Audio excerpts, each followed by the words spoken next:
You're looking live at the Kansas Speedway in Kansas City, where Midas presents NASCAR Busch Series Racing. The closest championship race in NASCAR takes another step towards its climax today. Any one of 5 drivers could lead the standings after a 300-mile event, a race that features a star-studded field, a very fast and unforgiving track, and Wally's World at top speed. The green flag waves in just moments. We go right to the grid now, though, with the championship story. Here's Dave Burns. And Brian Vickers is that championship story. He leads for the first time in his young career. Brian, can you win today and extend that lead over these guys? I hope so. I tell you what, Jim AC crew has done an awesome job all weekend. To be honest with you, we've had a lot better cars, we've had a lot worse. So this is one of them days where we're going to do the best we can, like we do every week, and try to be there at the end. But hopefully we can get a little bit better during the race and come out with a win. He'll have some work to do starting inside row 9. So Marty Snyder. Well, Dave, in this historic battle for the Busch Series Championship, just 32 points separate Brian Vickers, the man you just talked to, and this man, Scott Riggs. Scott, biggest key to winning the race today is what? Track position by far. Everybody's got pretty good cars and everybody's pretty equal.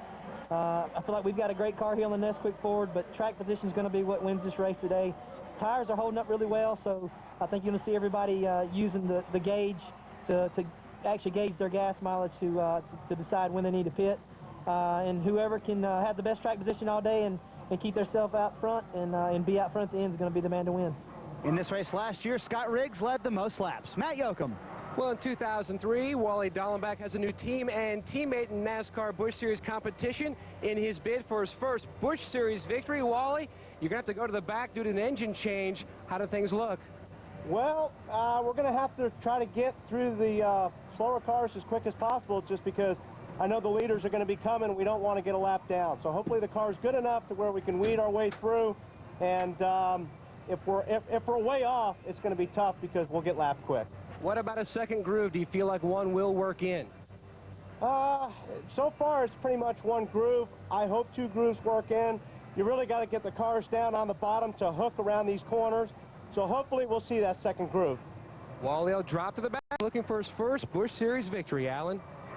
All right, Matty, while Wally races, who takes his place in the booth? We'll give you a hint. It's the driver who won the pole for tomorrow's race. First, we go trackside. Ladies and gentlemen, please rise and remove your hats as the Kansas City, Kansas Police Department Color Guard present our nation's colors. Now, please welcome the Kansas Speedway Minister, Mark Joseph, as he delivers today's invocation. Pray. Dear Lord, thank you for this opportunity to come to this wonderful facility. We pray for our protection on the drivers, the crew, on the fans, and the officials. Thank you for this wonderful land we have, and we pray this all in your wonderful and holy and gracious name. Amen.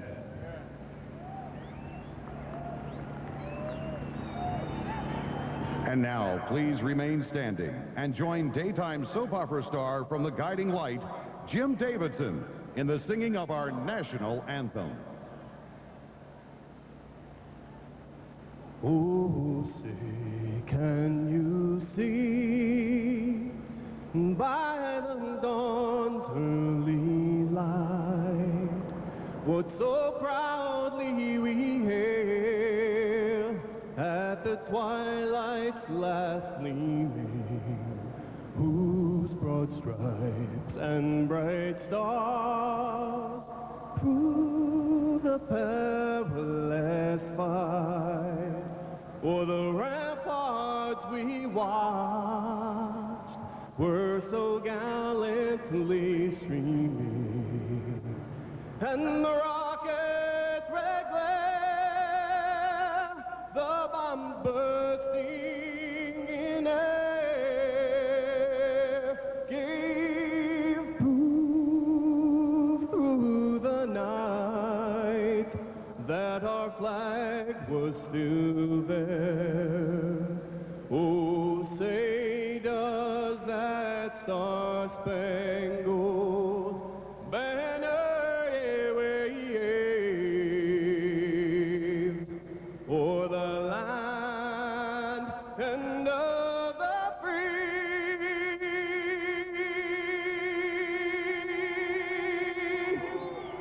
and the of the brave.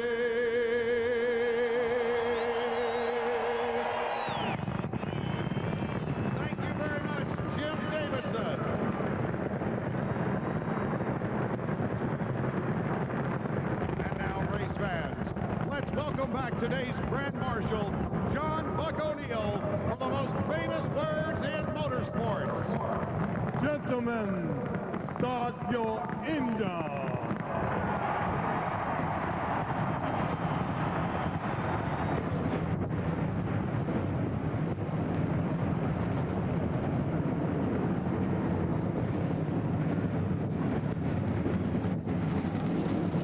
We're set to go here in Kansas, a 300-miler for the NASCAR Busch Series live on NBC Sports.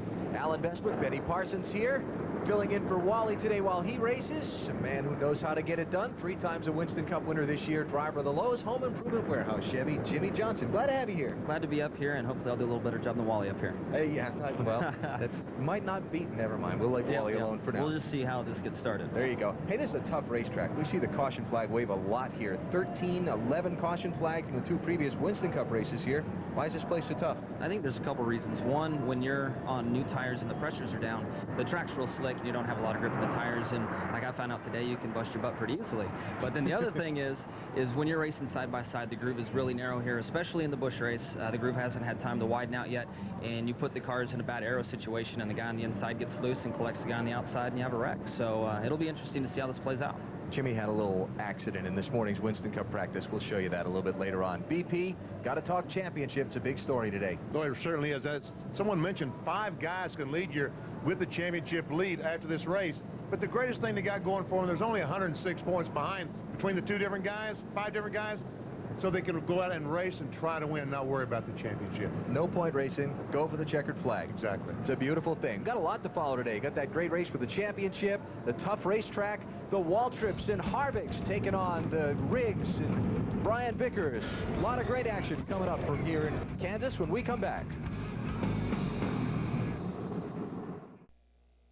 NASCAR Busch Series Racing, presented by Midas, is brought to you by Midas. Visit your local Midas mechanic today. And by Craftsman. Craftsman makes anything possible. Available at Sears.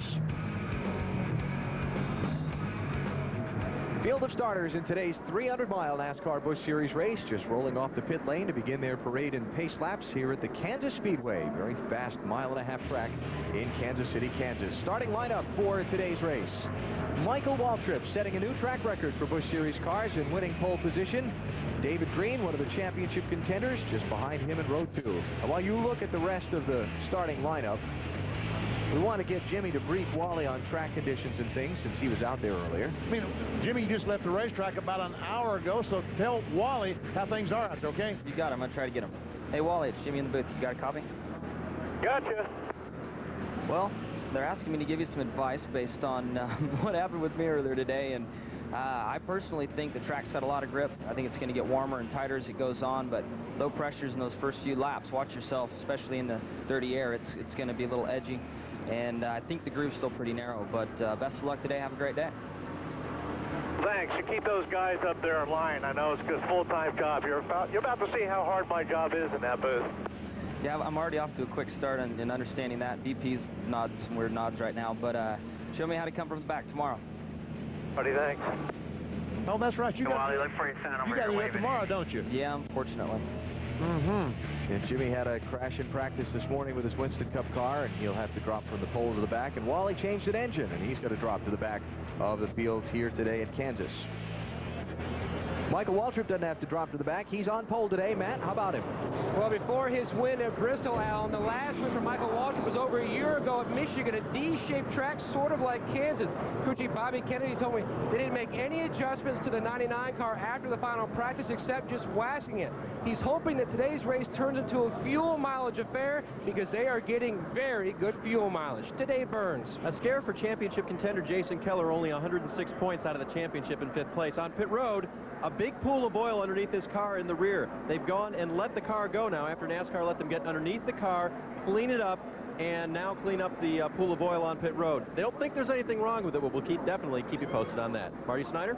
Dave, conventional thought in the garage area this morning what the man to beat, Bobby Hamilton Jr. in the 25 car. Remember that romp of the field he pulled off at Chicago a few weeks back? It's back. The same exact car that did it that day is here today. Bobby Hamilton Jr. starts 16th, Alan. He will be one to watch when we get going here in another little over a lap at Kansas Speedway. And you see the 29 car, that's Kevin Harvick alongside the 25 of Hamilton Jr. Race analysis today, mile-and-a-half track, 200 laps for the 300-mile distance. And that pit window for fuel mileage, you heard a couple people say already, that could be big. Yeah, it's going to be big every weekend, and especially on a track where the tires last so long. And really the mile-and-a-half stuff, it really seems to be a big key. But with all the cautions that we seem to have here, hopefully it doesn't come down to that. I don't think many of us like that. Talking about championship, big story last time the NASCAR Busch Series race 2 weeks ago today at Dover. Early in the race, David Green in the 37 was the point leader. Scott Riggs was chasing him for the championship, and it all got ugly in the opening laps. Green pretty much taken out of contention. He spent a long time in the garage getting repairs made to his car. Went from first to fourth in the championship, and now has to play catch-up with just 7 races to go. Dave? Well, and he's still not happy after that incident, Alan. And as you mentioned, he dropped from first to fourth. The bright spot was the crew worked on that car and got him back out. He finished the race as the last car running in the standings. And if they hadn't done that, he'd have finished 39th. As it was, he finished 31st and picked up about 24 points. That could mean something at the end of the year. So you've been in a tangle with a guy that you're racing for a spot in points. You're racing for wins every week. How do you get past that? How do you come out? Does it affect how you race him next time you come out? Well, when you start to catch him, you start drooling a little bit. You're thinking about what happened. But David Green, I really don't see, anything crazy coming out of it. He isn't going to cut the 10 car any slack, and he'll drive in there and try to loosen him up. And I think that's what the 10 car was trying to do to him at Dover. At Dover, if you really tuck up underneath somebody, you can get them loose and move them out of the way. And there's no doubt the 10 was trying to loosen him up and get him out of the way. I don't think he intended to run into him and crash him, but it'll be interesting to see how it plays out, but I wouldn't expect anything big from him. And the same situation today. Scott Riggs is starting behind the 37 of David Green. Can he catch him if he gets up there? Yeah, I think he's going to give him a little bit more room than he did in Dover. Yeah, I think Scott, for the next 4 or 5 weeks, is going to leave David plenty of room to make sure that he knows everything's okay. Set to go at Kansas. There are a little over 80,000 seats here. They're almost all full today on a beautiful afternoon. Clear blue skies, temperatures creeping up into the 70s. And these fans, I want to tell you what, they are cranked up over their NASCAR racing. They've been packed into this racetrack all day. The autograph pins have been flying. They're excited for their once-a-year weekend of NASCAR competition here in Kansas City. Pace trucks off. Michael Waltrip and Casey Kane are on the front row, and we're set to start the Mr. Goodcents 300.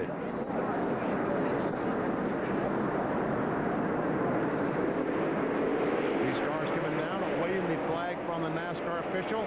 The flagman starts the race. It's like Harvick's. Is that a Harvick? Is that a Harvick on the bottom? Or something is up with the 29 car. Stuck in gear, something? It's running at least. Looks like he's getting up to speed now. Maybe he broke a gear on the start. 26 car that he just went by up on the top of the racetrack going slowly is Chad Blunt. So he's had some problems trying to get up to speed. There's Chad. A lot of smoke out of the back of the 26 car. You ready? I got no brakes. That's not good. Michael Waltrip leads. David Green second. Casey Kane third. Mike Bliss fourth. As Blunt comes back around the pit road, and this ought to be interesting to see how he gets this thing stopped with no brakes. You hear him using the transmission to slow the car down. Well, now you got to turn it off. Yeah, I had a problem to use the clutch. The ASA car one time, and I went through 3 or 4 times. I wouldn't want to shut it off and stop in my stall. I got no brakes. Fourth place, Stacy Compton underneath Mike Bliss. Compton in the 59 and Bliss in the 20. Kevin Harvick started the race in 13th position. Matty's back to 24th. What happened? Jimmy, what's Chad Knaus tell you usually before the starts? Clean the tires and make sure you clean it out. The car just loaded up. The carburetor just had too much fuel in the engine when you hit the accelerator. That 10 car is about to wreck. That's what you were talking about. Yeah, you're very loose in the inside of someone, and the 10 had his left front underneath the white line, too. That didn't help. And a new leader, David Green, underneath Michael Waltrip, into turn 1. Go up there and get your 5 points and settle in. Yep. 5 bonus points if you're new to NASCAR for leading a lap during the race. And those bonus points can make a big difference at the end of the season. Let's go back to what happened to Kevin. The crew chiefs always tell you, tighten your seatbelts, clean the car out, clean your tires up. And after years of hearing it, I mean, you do it a little bit, but you're like, oh, okay, anyways. Well, This is the first time I've seen it show up, and tomorrow I'll definitely be cleaning my engine out. Kind of like listening to your dad for a while. After a while, you sort of don't hear the things he's telling you, even though you should. Exactly. Casey Mears in the 19 being challenged by Greg Biffle. Just behind them, first side-by-side action. It's Jamie McMurray in the 1 inside of Brian Vickers in the 5. Oh, we got some trouble. Uh-oh. Damon Lusk into the wall. Caution's out. The wall. He's spun and hit the wall. Right at 2. He got yellow. He got yellow. He got it. No more racing back to the caution in NASCAR, remember. So everybody rolling out of the throttle here, and the safety truck's already rolling to the wrecked car. Well, it's such a great thing to see. Did a good job of getting it slowed down some, but obviously a lot of damage to the 6 car. The safety truck was moving up to the 6 to make sure he was okay. About the time the truck got there, he drove away from him. Let's get a look at what happened to put us under caution. This was over in turns 1 and 2. Lusk is on the outside, and there just isn't any grip there. I don't think that Scott Wimmer, the 23, got in the back of him. I think he just simply lost grip up in that high line. Yeah, being up in the second groove probably isn't real. You know, there isn't a lot of grip up there, and he was in dirty air in general, but I don't think the 23 was close enough to him either to loosen him up. It just looks like, well, he's creeping in there. I think the 57 probably disturbed the air more than anything. As you see, the 57 was just coming by the spoiler, and that probably upsetted the car and turned him around. Ouch. That's too bad. Talked to Damon's dad this morning down in the garage area from up in Washington State. Kennewick. Another look at it from back across the corner. That wiggle kind of looked like that 48 car this morning, didn't it, Jimmy? It's amazing when the car's upset what it does. Wally was behind this. Listen. He's got one spinning over turn 2. Wally spinning over turn 2. Looks like he's going to come down, possibly coming down. That was Larry McReynolds, who is spotting for Wally Dallenbach today. Larry of the Fox Network. Let's see. Wally's up to 29th position after starting at the back of the pack. David Green is the early leader. You're watching NASCAR on NBC.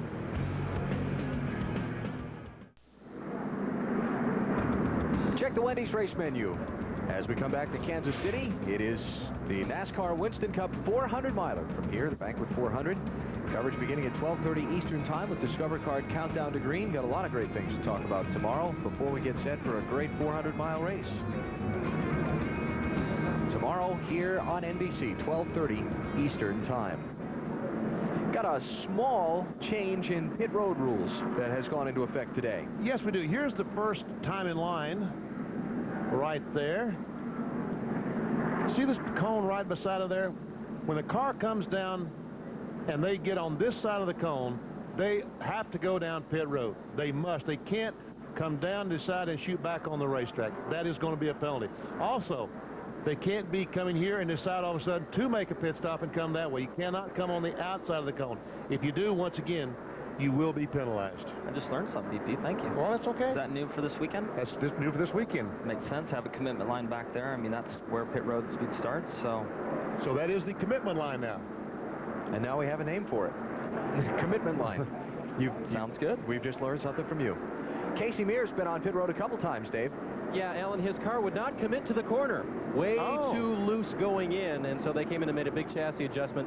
Also topped him off. So, Jimmy, loose into the corner pretty bad here, isn't it? Yeah, especially, I mean, everywhere it's bad, but, you know, you have such a big transition getting into turn 1 when the car lands. If it's loose in there, it's not comfortable, and, you know, you can end up wrecked like Damon Lusk did, unfortunately. And it's smart to come in and get it fixed now. Hopefully he's not going to be hurting too bad in traffic, and it looks like they came in again and filled it up with some fuel.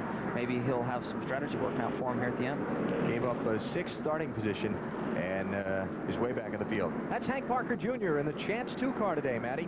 And he's running 9th at this juncture, Alan. In fact, his car owner, the co-car owner, Dale Earnhardt Jr., on top of the War Wagon, giving Hank some tips after running the final practice session of where the 8 car should run and why, and try to get that car back up in front. All Hank said was 10-4. The car is tight. That's something they battled during the final practice session. It kept going back and forth between extremely loose and extremely tight. Parker Jr. just inside the top 10. And sometimes the middle is a very elusive thing when it comes to this chassis setup. I was just thinking about, for our happy hour, new tires, I'm not sure what the Busch rules are, but And when we started on stickers, until we got a heat cycle in on the tires, the cars were really loose. And once they had a heat cycle on them, they got really tight. So I would anticipate seeing a lot of these cars getting tight. Keep an eye on it.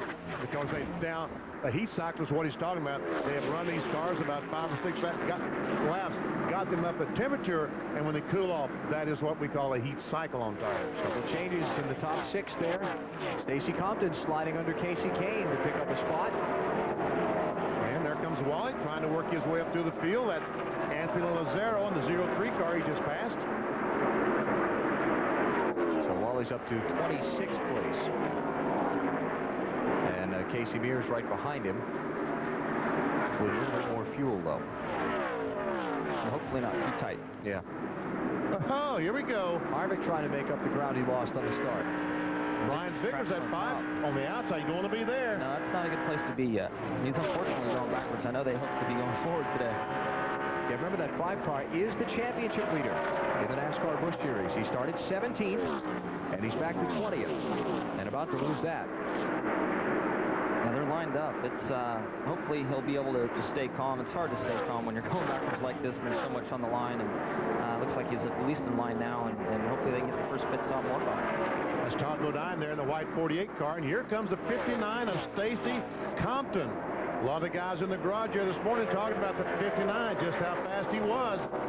Tried to get by Michael Waltrip. Looks like Hornaday in the 2 is keeping pace with Compton's forward progress there.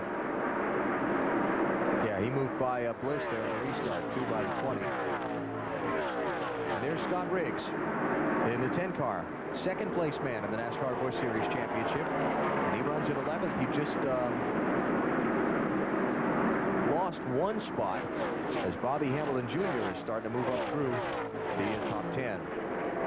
Jamie McMurray in the yellow freight car, the number 1, working on Greg Biffle in the 7th. That'd be for 11th and 12th. Biffle dived back to the inside. He didn't want any part of that outside groove. He didn't. Can't blame him. No? No. And what's tough, too, when you're in the inside car going into turn 1, the transition's pretty abrupt, and it really loads the left front spring up, and you'll coil behind the left front, and it'll make the car shoot to the right. So you'll see some cars a little out of control going into 1, and that's why it just loads the left front and shoots you up the track. So, you know, you might just told someone down in the garage area something they didn't realize, that they're coil binding the left front that's causing that problem. Should I be quiet then? Yeah, don't tell secrets like that. Goodness gracious. No. He's got a dish if he's here, man. That's part of it. Here's Hamilton Jr. He's rolling.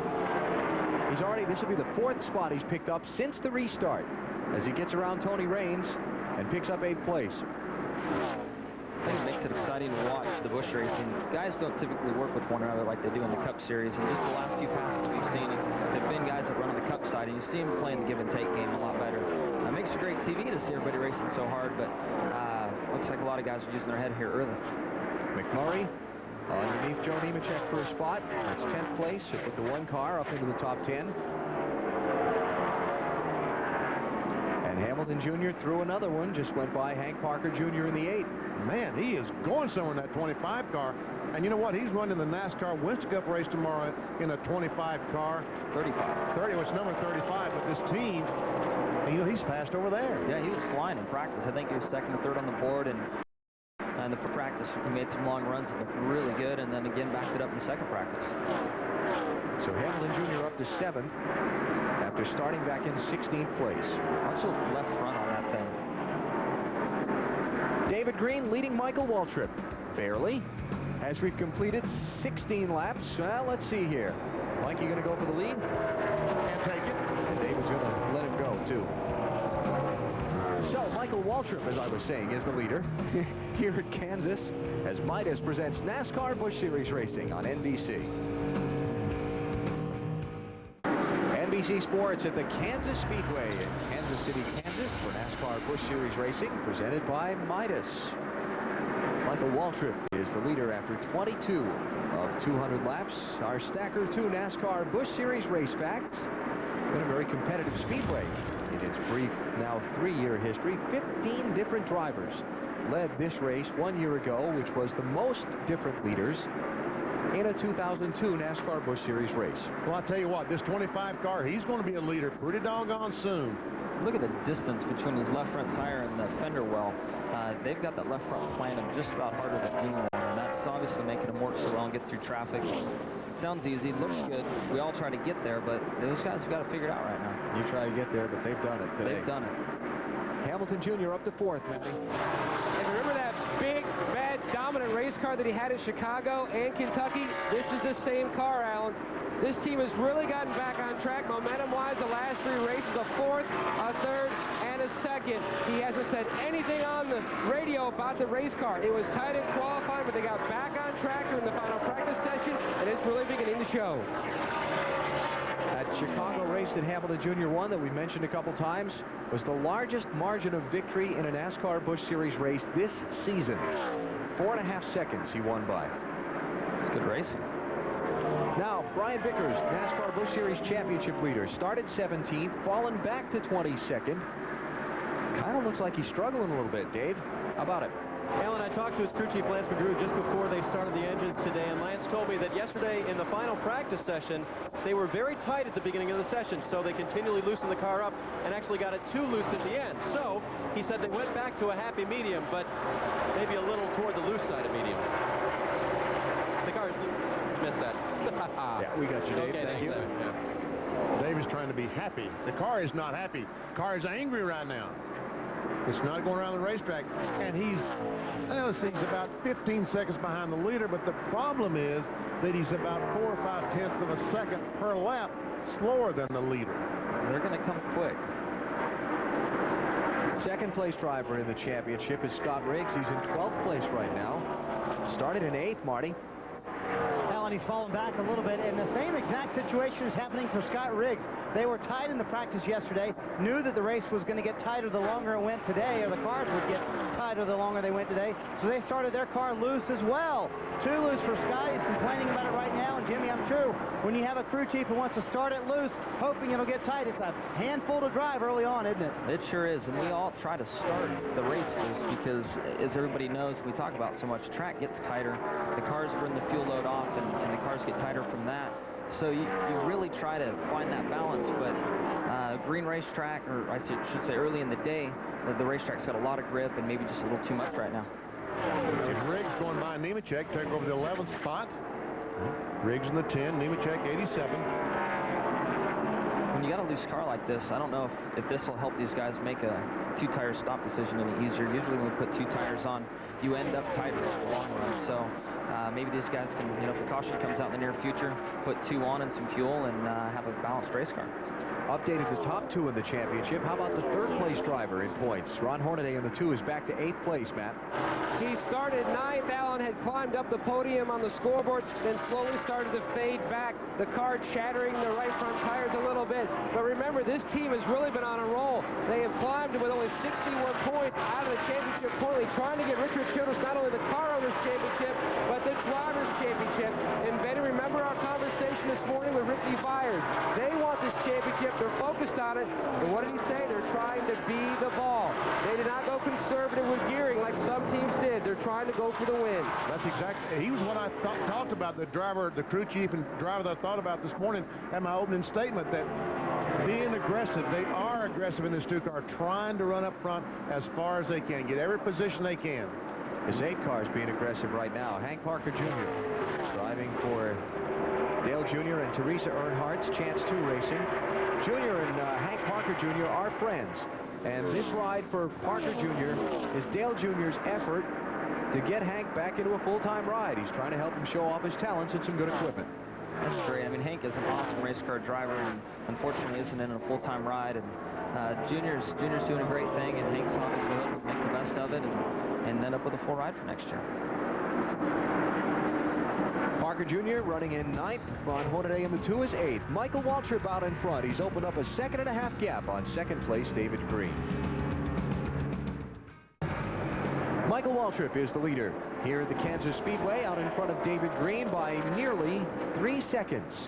Waltrip and Green trading the lead a couple of times in the opening laps. Michael leading the first 2 circuits. David passing him at lap 3, then at lap 17. Mikey went back by. Has led the last 20 circuits around. And boy, he's pulling away big. Yes, he is. And right now, he's running about 0.2 of a second faster than David Green. Bobby Hamilton Jr., we talked about him in that 25 car, how well he was running. Actually, he's slowed down, and right now is about a 1/10 of a second slower than Michael Waltrip. 27 car is Chase Montgomery, the trim spa machine that Michael's about to put a lap down. Driver change in that car this week. Joey Clanton, the former ASA champion, and that team choosing to go their separate ways. And so Montgomery, who started the season in that car, is back on board. Mike Bliss, after falling back some in the opening laps, seems to have it coming back to him. Goes by Stacy Compton, moves into the 5th spot. Probably seeing there is Stacy was pretty balanced. Maybe even a little bit tight at the beginning, was able to go forward. Maybe the 20 was loose, and now as the fuel's burning off and you're getting some temperature and heat in the right front, it's pumping up and the car's coming to him. Mike Bliss in his 20.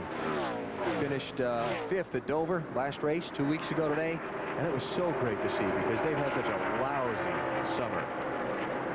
Driving for Joe Gibbs, came close to winning a race Mother's Day weekend at St. Louis, ran out of gas leading it in the closing laps, and after that things just kind of one thing after another kept happening, and they had bad results all summer, so nice to see them get it back going the right direction.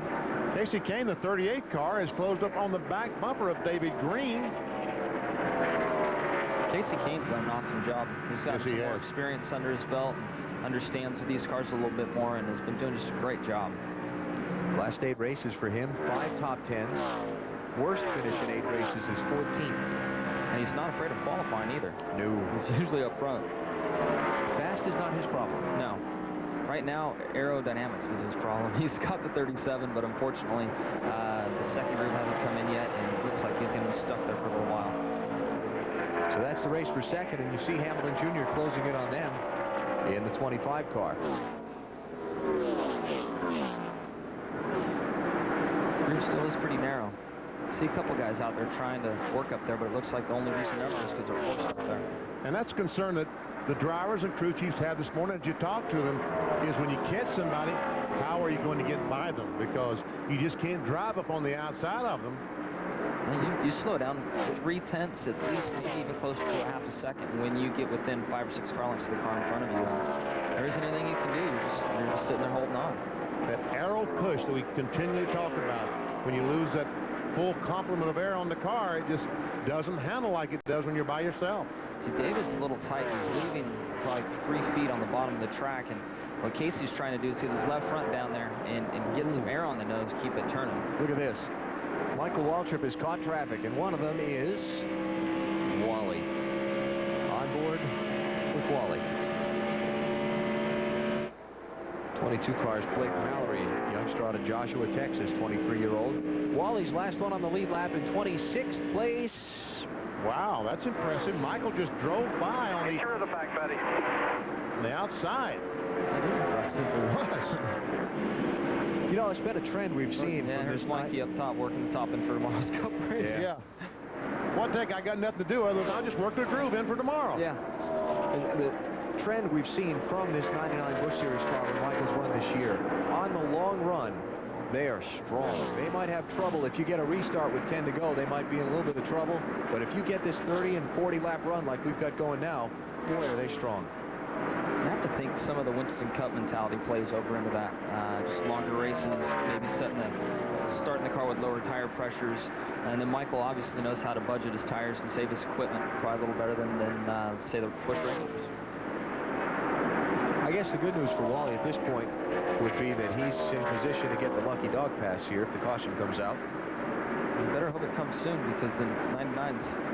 Check out the view into the left side of Greg Biffle's car. Yeah, the window net is not obscuring that view.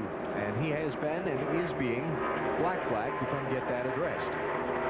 The window net that is on the left side of those cars is a safety item. It's there for a reason. How often does that happen? Not very, but every once in a while. All right, we'll take a break here. Biffle's acknowledging he's got to come to pit road and get that fixed. We'll come back and do Through the Field for you in a minute. Michael Waltrip leads. You're watching NASCAR on NBC. We are at a quarter distance here at the Kansas Speedway with Michael Waltrip leading the Mr. Goodcents 300. Tomorrow you can get more in-car camera action with NASCAR In-Car on In Demand. In-car camera channels, virtual dashboards, real-time in-car data, and live team audio are a part of the package. Call 1-888-SPORTS-IN if you've got digital cable. Get hooked up. It's all Mikey right now. Waltrip is beginning to put a lot of cars a lap down, including our Busch Series championship leader, Brian Vickers. Passed him just a moment ago. He's back in 23rd spot, now a lap down. Tim Fiedler's a lap down. Johnny Sauter, the payday car, he's a lap down. Mikey is going somewhere. Next car in front of him is Casey Mears in the 20th place car. As you see, Brian Vickers now struggling back in 23rd place. Dave? He radioed into his crew as he was going a lap down on lap 48. It's loose all the way through, guys. It's loose when I put the wheel to it. It's loose when I put throttle to it. Loose, loose, loose. That's just not fun, and obviously not very fast either. To the 25, trying to get around the 38 there, but not much you can do, and just try to pray for a caution. And they probably need to get to pit road and get the thing tuned up. Looks like it's going to stay great for a while. Going to be coming to pit road in another 15 laps or so. If we stay under the green flag, are all of the leaders. Casey Kane and Hamilton Jr. racing for second, now 6 6/10 seconds behind Michael Waltrip. As Mikey works to put 20th place Casey Mears a lap down. Let's take you through the field and update you on all of our top runners. Matt, you're first. Michael Waltrip chasing his season second victory, opening up to about a 6.5 second lead. The car, perfect. Bobby Kennedy, the crew chief, told him back on lap 16. He's led enough, time to go, and that's exactly what they've done. They pulled out in the lead. Meanwhile, Casey Kane, he fought a spring problem the final practice session. They fixed that. The car was a little free in and free through the center, and that's pretty much how the car is now as he runs in second. Bobby Hamilton Jr. car started out big time on the free side, slowly tightened up as he cut through the field. Now the car is tight, Dave. The 37 car of David Green was too tight in the center, a little free going into the corner, but he radioed back that it's a little better, then a little bit free off the corner now. And your championship leader is going to come in for an early pit stop. Decided he couldn't stand it anymore, I guess. They're going backwards so fast. You're now down a lap. If you're close to your pit window, chances are you need to get in, put some tires on it, and try to start making up ground again. Go ahead, Dave. Brian Vickers is in. Big chassis adjustment. Track bar on the right side. Wedge on the left side. 4 tires for Vickers, like you guys were saying. Now that he's gone a lap down, all hope is lost. And they're getting near their pit window anyway, so may as well come in, get Brian taken care of, and stall the car. No. Wasting more time, unfortunately. Now he's gone. Sometimes when it's a bad day, it's just a bad day. Jimmy, is concrete pit road harder to get off than asphalt? Doesn't he grip those rear tires a little more than asphalt? Yeah, a little bit more, and it seems like some tracks are harder than others to get off pit road. When you're at Darlington or Rockingham, it's so dirty. That gets hard to get stopped in your pit stall, and leaving's easy, but yeah, concrete has a little bit more grip. Casey Mears continuing to fight off Michael Waltrip to try and stay on the lead lap, and notice those cars are not running right down on that white line. I'm impressed by Michael. You know, he had slowed down to about 32, 40 or so. When he moved up to the top of the racetrack, he picked up some speed. Casey said, okay, if that's where you're running, I'm going to go up there and block it. I'm going to take that line away and try and stay on the lead lap. I don't think Michael's going to put up with that. He's going to the bottom and he's going to try to find a way by. Here he comes. And slower car ahead.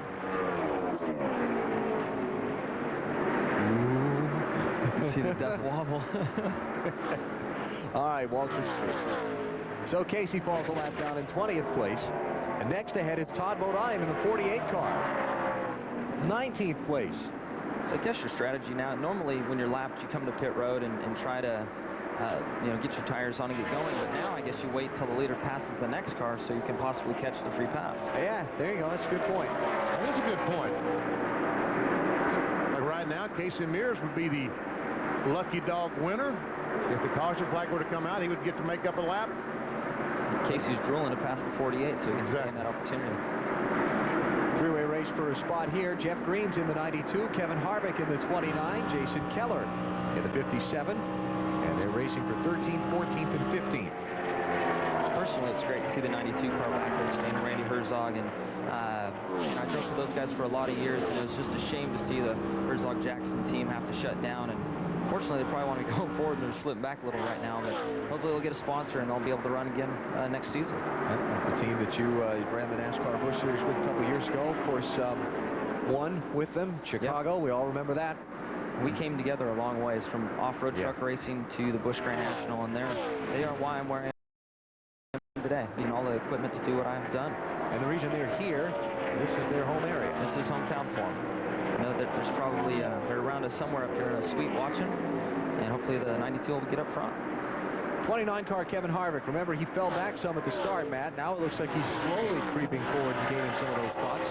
He's been battling a tight race car most of the afternoon, Alan, and then his car owner, Richard Childress, got on the radio and said, you know, you might want to try what some of the leaders are doing, and that's climbing up to maybe the next lane, and it's exactly what he did. It's helped the race car, Dave. Matt, David Green asked for a little more grip all the way around, air pressure adjustments for that, also a chassis adjustment on the left side, 4 tires for Green, and a fuel cell full of fuel before he leaves pit road. Throws a water bottle out the window. Crew finishing up on the left side. Matt, back to you. And Casey Kane is in. Service complete on the right side. They've already made a track bar adjustment. Remember, we told you his car was just a tick free. Dave? Tight on entry for Jason Keller. They will make a chassis adjustment on the right side for that. 4 tires for Jason here on lap 61, Marty. Joe Nemechek flies down pit road after a 4-tire stop, Dave. He said it just feels like we're killing the right front, sliding the nose in the corner for about the last 30 laps. Nemechek has 4 fresh tires and a wedge adjustment. So Nemechek rejoins the race. Casey Kane has got to come back to pit road. No. Missing lug nut. Ouch. He was running in the top 3. Mike Bliss is on pit road. Gives up 3rd spot for his stop. Kevin Harvick is coming in behind him. Also, Jason Leffler is coming onto pit road. These stops under green at lap 62. Right now it's a nervous time if you're a crew chief because the cars getting back on the racetrack with the new tires are sticker tires, and they're very slick. And we've got almost somebody's fun to get to pit road is looking out the windows here, the 12 car. But right now is the best opportunity for a wreck. Matt, go ahead. A set of scuff tires going on. Mike Bliss' Chevrolet, they've already made the wedge adjustment. His car was tight, but they felt it was more aero tight than chassis tight. So they made a slight adjustment. Meanwhile, the 25 of Bobby Hamilton Jr. is in, making an air pressure adjustment on that 25 car, Marty. Well, Wally is on pit road. He is very, very tight. Got tight in, tight off the corners. They went up 2 rounds on the track bar for Wally. It'll be 4 tires for him, and they sit on pit road waiting for all the fuel to get in. Holding for that. Now it's full of fuel, and Wally goes back down pit road. Well, Wally glanced up in the rearview mirror as he tried to, as he drove out of his pit box to be assured that no one was coming down pit road. He would drive out in front of them. Stacey Compton is in. Ashton Lewis is in. Marty? Stacey Compton came on the radio at lap 56, a tight exclamation point. Very tight for the 59 much. They make a wedge adjustment. They also make a right front air pressure adjustment. And the 59 car running not too bad. They got really tight at the end of that run. And this is all bad news for a lot of these guys because now they put themselves in a situation. If this thing should be green, they're getting themselves in trouble. Dave, car coming to you. That would be Jamie McMurray. They're going to make a track bar and an air pressure adjustment for him. Tight off the corner has been his complaint. Jimmy, you were talking a little bit about a high line for Jamie. It was mainly, I believe it was mainly because he was tight coming off the corner. 4-tire stop for the 1 car. Matt? Dave is a 38, comes back down pit road. Leader Michael Waltrip makes his way to his pit stall. Bobby Kennedy and the guys ready to change the tires. They're going to put a set of scuff tires on. They did a lot of scuffing during the final practice session. No adjustments, though, for Michael Waltrip Chevrolet. He said the car is awesome, puts the car in gear. To Marty. Second place man in the championship, Scott Riggs on pit road. Remember, he started way too loose on that run, so they're going to go down 1 round on the track bar. He was fairly happy with it when he got behind of the car. If it got too tight, 4 tires for Riggs. They'll send him back down pit road. Marty, you already see the wedge wrench going in the back window. Going to make a significant change to Hank Parker Jr. Chevrolet. The car was just way too tight.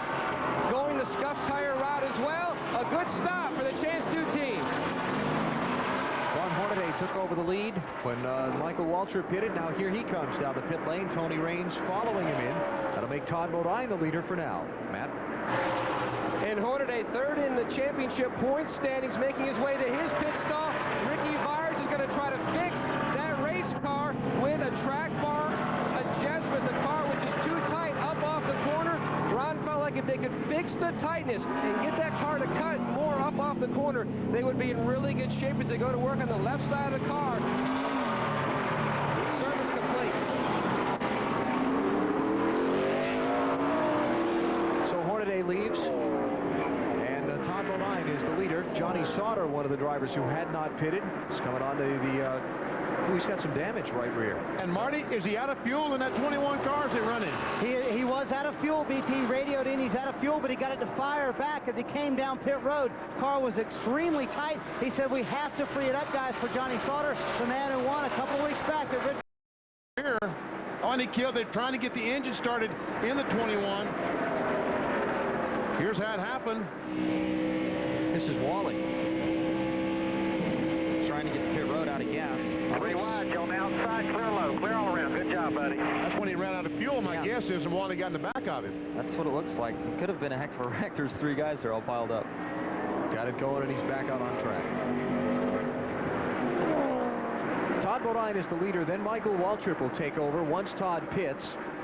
And Todd is on the pit lane now. Bobby Jr.'s probably got the fastest car now that everybody cycled back around.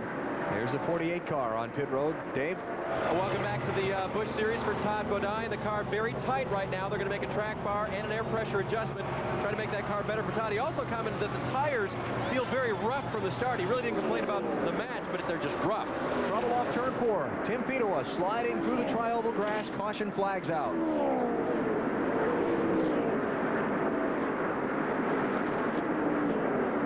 Luckily, he didn't hit anything. And luckily, all these cars had made a pit stop before this happened. Otherwise, we could have had a car or two in the lead lap of their own. And just to point out, because of the no racing back to the caution rule, Todd Bodine would have lost a lap on that pit stop.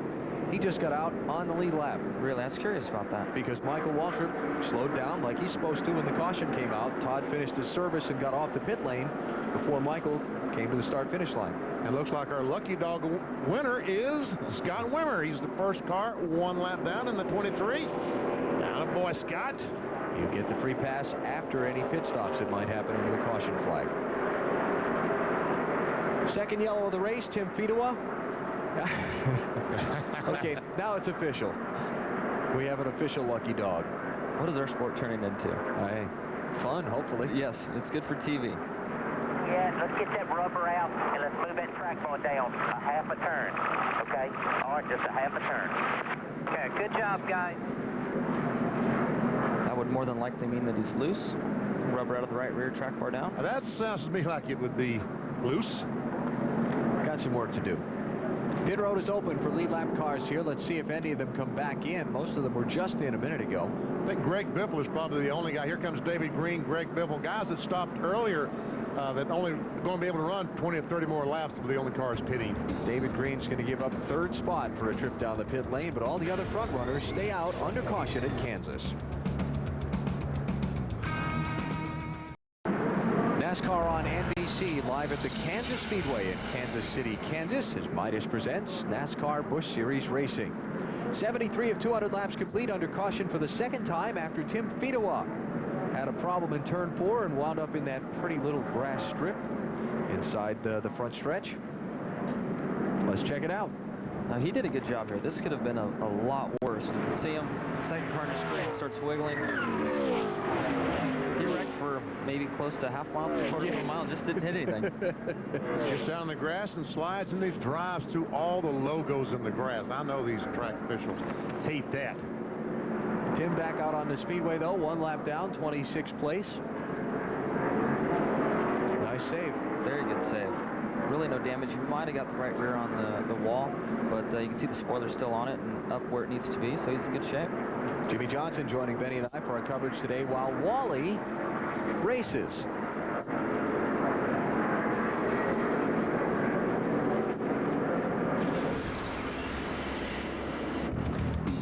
Oh, Speaking of big spins. Yeah, take us through this ride. This is luck. I just surprisingly missed the pack, and then coming back down, luckily my teammate Joe Nemechek did a heads-up job there and missed me. And just a wild deal. I think Michael and I touched wheel to wheel, and it just turned my car, obviously, really fast and sent me through the infield. You close your eyes? When I was coming back down the track, I did. Up until then, I thought I had it saved. I don't blame you. And then when I saw the 25 coming, I closed my eyes. I don't blame you a bit. And then you stopped and took tires and came tearing back up through the field, and you were looking good. Yep. And you had a little mechanical issue, probably from getting spun around. Yeah, you can't really determine if that hurt it or not. Obviously, we lost an engine, and no one else did. So it probably had something to do with that, but it's not really leading us that direction. Now, there's Wally. See, he's got a Band-Aid on the left front fender. So we ought to ask him about that deal with the 21 car. Go ahead. All right. Hey, Wally, BP, you got me? Come in. What'd you think when that 21 ran out of fuel right in front of you, huh? That was pretty bad timing, wasn't it? Knocked a hole in the left front, and all of a sudden the car started pushing real bad, even worse than it was, so he had to come in and get it fixed. So the car's been tight all day? Yeah, it starts out fairly decent, but when it starts getting tight, it starts getting tight in a hurry. So I think we took some wedge out of it. See if we can still make something out of it. Well, good luck to you. Wally is running in 27th place right now. That was Jimmy with the artistic designs. Hey, that's okay. It's your tool. Your toy for the day. DP and I were talking before I came up during practice, and I said, I just want to use the pin once. So I did, drew a face on Wally, and now I'm good. So you're happy now? Yes.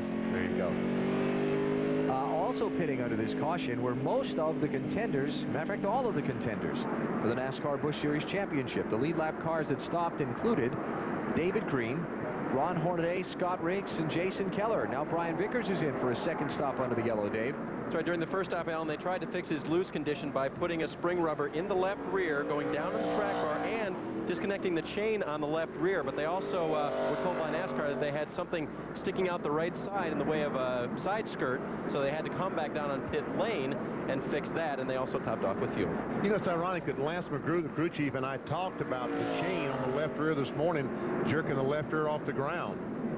You'd hope that wasn't. Well, I mean, hit now. We talked about that on another car, and wow. And so he, I don't know if he was thinking back about that conversation, decided to unhook that chain to make sure.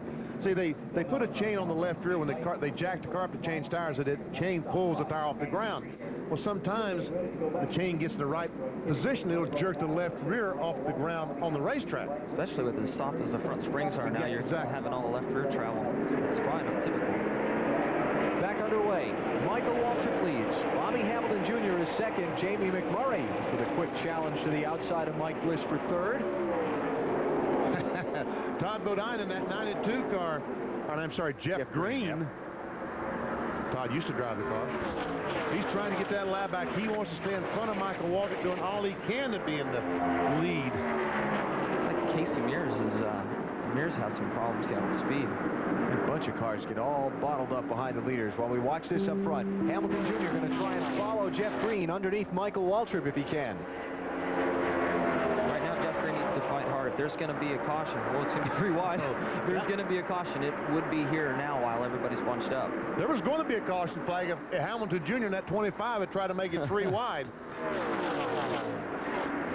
But I don't think it would have done Jeff Green any good in that 92. Matt, what about the 25? Well, Benny, Bobby Jr. asked Harold Holly under that caution just how much better Michael Waltrip was than the 25 car. Harold says, actually, you are about 0.3 of a second better than he is. And Bobby said, oh, okay. Well, let's definitely stay out there. Yeah, okay. Really, the 92 isn't in a bad situation. I know he wants to get up there and get his lap back on his own, but as long as he plays good defense and keeps the other lap cars behind him, he should be fine. Well, here comes that 38 car. Casey Kane just past Mike Bliss on the outside, right behind Jamie McMurray. He also is a lap down and appears to be as fast as any of these lead lap cars right now. Forgot all about that. Yeah, remember the penalty he had for the missing lug nut on the green flag pit stop. And Casey now 1 spot behind Jeff Green in the second car, 1 lap down. Run, Jeff, run. How do you feel feel about the new rule? I mean, everybody has universally praised the no racing back to the caution. But what about the giving someone a lap back? Are you for or not sure about that? I'm 80% against it. It hasn't helped me yet, so of course I'm against it. The day it helps me, I'm going to love it. But it makes for good TV, and, you know, if you look at when you have a bad day, or like Kasey Kahne, you know, he has a great race car, had a bad, something bad happened to him. If he's in the right position, he gets his lap back. So it works out either way, but I think we need to earn it. Really, I honestly do think we need to go back up there and earn it. Oh, last time going down in turn 1, our boy Wally, 3 wide. Tony Raines on the outside. Here comes Nemechek, the 87 on the outside. 48 cars. And Brian Vickers right behind. Watch this. Whoa. Wow. Oh, some great driving done by Nemechek, by Wally, a bunch of these guys. So they wrecked, they just didn't hit anything. Exactly. Biffle in the 7. Wow. Man. That is unbelievable. You're in the middle, you're in the middle. Larry McReynolds spotting for Wally. What you say about that, Larry? Nothing coming, Wally. Got to stay up. Wally can't blame it on the spotter. The spotter said you're in the middle. How about it, Marty? Yeah, Joe Nemechek's only question after that was, does Wally have a spotter, or is he doing this on his own? Oh, okay. Oh. Wally was looking up at the booth. The response was, yes, Larry McReynolds is spotting for him. So Larry did do his job. We have proof of it. Well, he wanted matching fenders. He's got a Band-Aid on the left front. Now he's going to have a Band-Aid on the right front. I think he's looking up here. He wants his day job back. I'm guessing Wally's opinion on that would be, well, you should make sure you're clear of me before you pull down in front of me to provide the counterpoint. So there you go. Michael Waltrip and Hamilton Jr. have freed themselves of the lap traffic. And just to update the championship contenders that pitted under that last caution, David Green, farthest of them in the running order, he's in 10th place right now on the racetrack. So the extra pit stop to take on a little bit of fuel has not hurt them that badly as far as track position. He gave up 3rd for the pit stop. Got a car sliding up to the top of the turn. Oh, he's getting around. Caution. Okay, just put it in gear and go. Don't too fast, Ron. You got to get it going straight before you put it in gear and go. Yeah, he's still driving it. Good cop stop at the end, and off you go. Ron Hornaday, 3rd place driver in the NASCAR Busch Series Championship, was running 12th. He caught up, man. We'll get her fixed for you. And it got away in turn 2. The 38 will have his lap back. Flat tire. Is that Richard Childress on the radio? I think it was. I see that Jeff Green, the 92 car, was not able to hang on to that first car lead lap down, so Kasey Kahne is the lucky dog, Dave. And there was some confusion. Jeff Green thought the 38 car was a lead lap car. He didn't race him hard, and when he found out, he said, doggone it to the guys. It's doggone it. Doggone it, yeah. I get it. Let's check out what happened to Ron Hornaday that brought out the caution flag.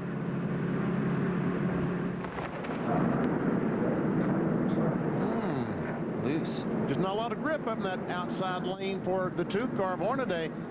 I don't think there's a lot of damage to the 2. Do you, Jimmy? No, I don't. He may have just touched it. It looks like the car settled into the track loose, and he chased it obviously to the top and rode it for a long time, fighting it all the way to the bitter end. Didn't hit anything, and he'll get caught up. Some new tires will be in good shape. Boy, he did fight it for a long way. Let's see. We see the dust flying. Just touched it. He did touch the wall. Just couldn't grab it right there. All the marbles and everything he was running through. Someone will save it. It will be Hornaday. You know, here he's almost going straight, but puts it in gear and spins it back around. Matt, Hamilton back in. Yes, he is, Benny. He decided to pull in.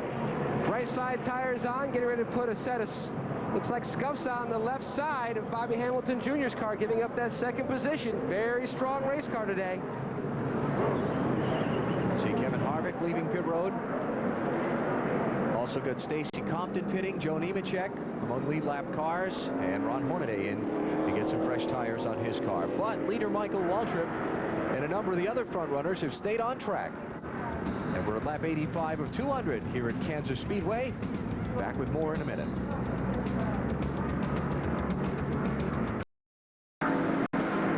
This was on board Wally's car when he had that little 3-wide situation a couple minutes ago. Watch his eyes inside the visor. Oh, that is so perfect. Watch it. Watch down here. Yeah.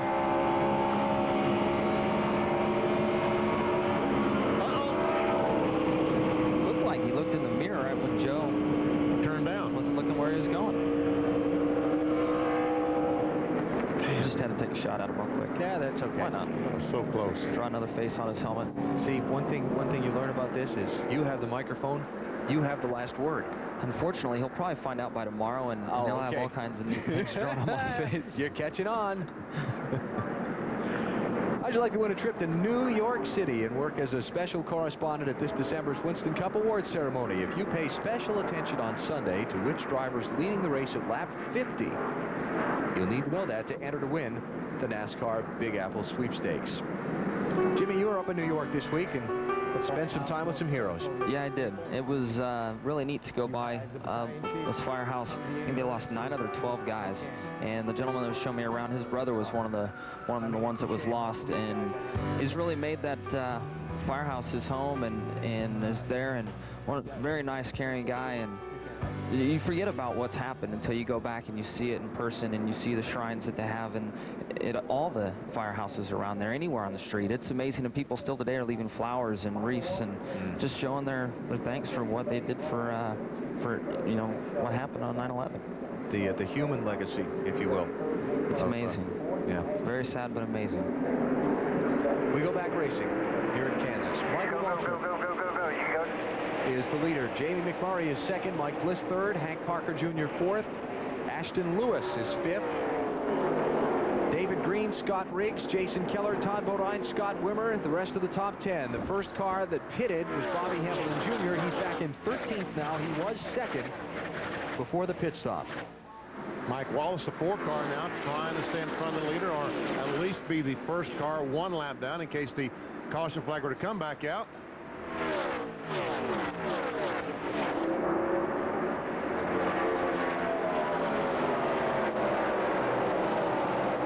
How did the 92 fall so far back? Did they pit again? Now he's... Jeff Green, you talking about? Yeah, he must have pit. Yes, oh, he did. Yeah, trouble. Trouble. The car in the wall. 2 of them in the wall. Jason Leffler and Brian Vickers, the championship leader. Oh, man. And Vickers' car is not going back on the racetrack today. I don't know what happened. I don't know if somebody got into me. Dave?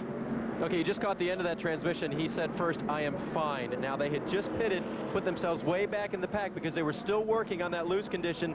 They made a long pit stop, adjusted on the shock on the left rear, and put tires on the car. But he said earlier on the radio, when I'm in traffic, this car's got the devil in it. Looks like it bit him. Brian Vickers, the championship leader in the NASCAR Busch Series, in the wall. He's in the top lane. There he is on the outside, and it just goes in the corner, and a lot of dirty air, and Leffler just kind of spun to avoid. He backed off the throttle quickly, which spun the 0-0 out. Still there. Gonna spin. Ease up, ease up, ease up. Go low, go low. Come on. Go low, go low. Talking about that transition into turn 1, you land so hard, and it looked like right where that major compression zone was is where the 5 got loose, and it turned around on him. That's terrible to see happen for the GMAC team and all of Hendrick Motorsports. Those guys have been working very hard to get to the points lead, and obviously this isn't going to be good for them at all. Yeah, with the championship being so close, it's a big setback when you have a problem and a poor finish, because now it's not just one guy you're racing against that you have to gain points back on. Now you got to gain them back on 4. Yep, and in Brian's case, he is not supposed to be in this situation as a rookie. Yeah. And he's not necessarily a rookie, but his first full year in Busch, not that this should make him feel any better, but he has been leading the points. He's been winning races. He has his Winston Cup career ahead of him. He needs to get experience, and it's not going to make him feel too good about it, but he's doing an awesome job, and they'll just have to put their head down and see what happens for the end of the year. Now, there were 2 things that happened at that caution. Mike Wallace actually was in front of Michael Waltrip when the yellow flag came out, so he was actually on the lead lap. He comes back around and makes up 1.5 miles, and that put Tim Fedowa in the 12 car as the first one not on the lead lap, and he gets the lucky dog pass. Right. so cool to see, Jimmy. I looked up when they crashed there, and the leaders were up in 3 and 4, and they just slowed down immediately. I looked back to the crash scene, and the ambulance, the fire truck, all that stuff was going towards the crash. There has been a huge change, and I can say that from 2 perspectives myself also. Yesterday, I think the 74 crashed, and I was coming off of turn 4, heard the caution was out, slowed down, shut the engine off, and came to a stop in turn 1. And by the time I got to turn 1, the ambulance was at Tony's car, and he was coming out of the car. And then again today, after I crashed, I didn't even have the window net down yet, and was, you know, coming out of my car, and they were there because of everyone slowing down. Yeah, that's so good to see. It's very good to see. Yeah, we've mentioned it a few times during the day today, Jimmy, but we haven't shown it and talked about it. You qualified on pole for tomorrow's race yesterday, but this morning in practice, it didn't go so well. Nope. Looking back, I should have just spun it out. I tried to save it and ride it out, but it just hooked back so hard. And there goes our pole-sitting race car. Pretty heavy shot there. Yeah, it was a good shot. Very good shot. Getting a little depressed watching this. Sorry, guys. When I walked in the garage area and saw you a little bit, you were a little bit depressed as well. You were upset with yourself, weren't you? Yeah, you know, we were scuffing tires, and I knew that the car was loose, and I still drove down in there, and I still was trying to cut a faster lap than what I did because I just moved to the top of the board, and I went down in there being aggressive and crashed our primary car. So very disappointed on for myself to do that. I should have just scuffed the tires and left things alone, and we'd be sitting in great shape, but that's not the way it is anymore. But a solid team like yours, pull out a good backup car. You got some practice in it, and you'll put on a show for us tomorrow. We'll put on a great show. I think we're 5th or 6th in the happy hour practice. We didn't have one of our good engines in it. We're putting that in now. The guys are down there working away, so we'll be there. We just have a lot of work ahead of us. Yep. We'll be watching tomorrow starting at 12:30 Eastern on NBC when we bring you the NASCAR Winston Cup Series Banquet 400 from here in Kansas. Under caution, championship leader Brian Vickers has crashed in the NASCAR Busch Series race. Back under green in the Mr. Goodcents 300. Michael Waltrip leads in the 99. The car that was inside, the white car, is Jeff Green. First car 1 lap down, trying to get back in front of the leader. We've seen this movie before. Yeah, like the last restart. Yeah. A couple of Owensboro, Kentucky natives. Michael is just too strong. Michael able to hold him off. 20 cars on the lead lap. Big story of the moment. Championship leader Brian Vickers involved in a crash a moment ago. Marty? Hell, in a wild day for Brian Vickers. He never got the handle on the race car, but what happened in the accident? I don't know. It just got out from under me, and we went to the fence. I mean, you know, the Jimmie crew did the best they could all weekend. This whole group, we're not going to give up. It's still a long year to go. But I tell you what, that car today, I've had cars with flat right rears and left rears that handle better than that. I don't know. Something may have been wrong. Maybe something broke. I don't know. It was more than evil. It was just horrible all day long. And the guys did the best they could to fix it on pit road, and you know, it didn't work out. But there's always next week. We'll never give up. That's actually the second car he's wrecked this week. Had a wreck at testing in Charlotte earlier this week. He said both hits were pretty hard. Glad to see he's okay. But the third hit he'll take this week is the big hit in the championship standings. As a result of a poor finish, he's going to be probably somewhere down around 37th or 38th when the checkered flag waves. Hank Jr. just got a bravery award point. Did you see that pass on the apron? I did. 3 wide. Talk about Hank Parker Jr., that 8 car. We saw him the last lap. He's up in the 3rd position, challenging Mike Bliss in that 20 per second. We spent so much time last week at Talladega talking about the out-of-bounds line. That rule does not apply here in Kansas or at any other track except Daytona. So if you can find a way to use the apron successfully, then you're welcome to it. Getting on the apron is one thing. Coming back onto the banking is another, and that's usually where it gets interesting. Parker Jr., solid run so far, Matt. 3rd place. He has climbed up to 3rd, trying to win his first race, not in a fuel mileage type situation, but just on pure horsepower. The car tight early on. Kevin Bono-Mannion made some adjustments. It has worked. Now little Hank says, I can beat them all off of turn 2. I just need some help off turn 4.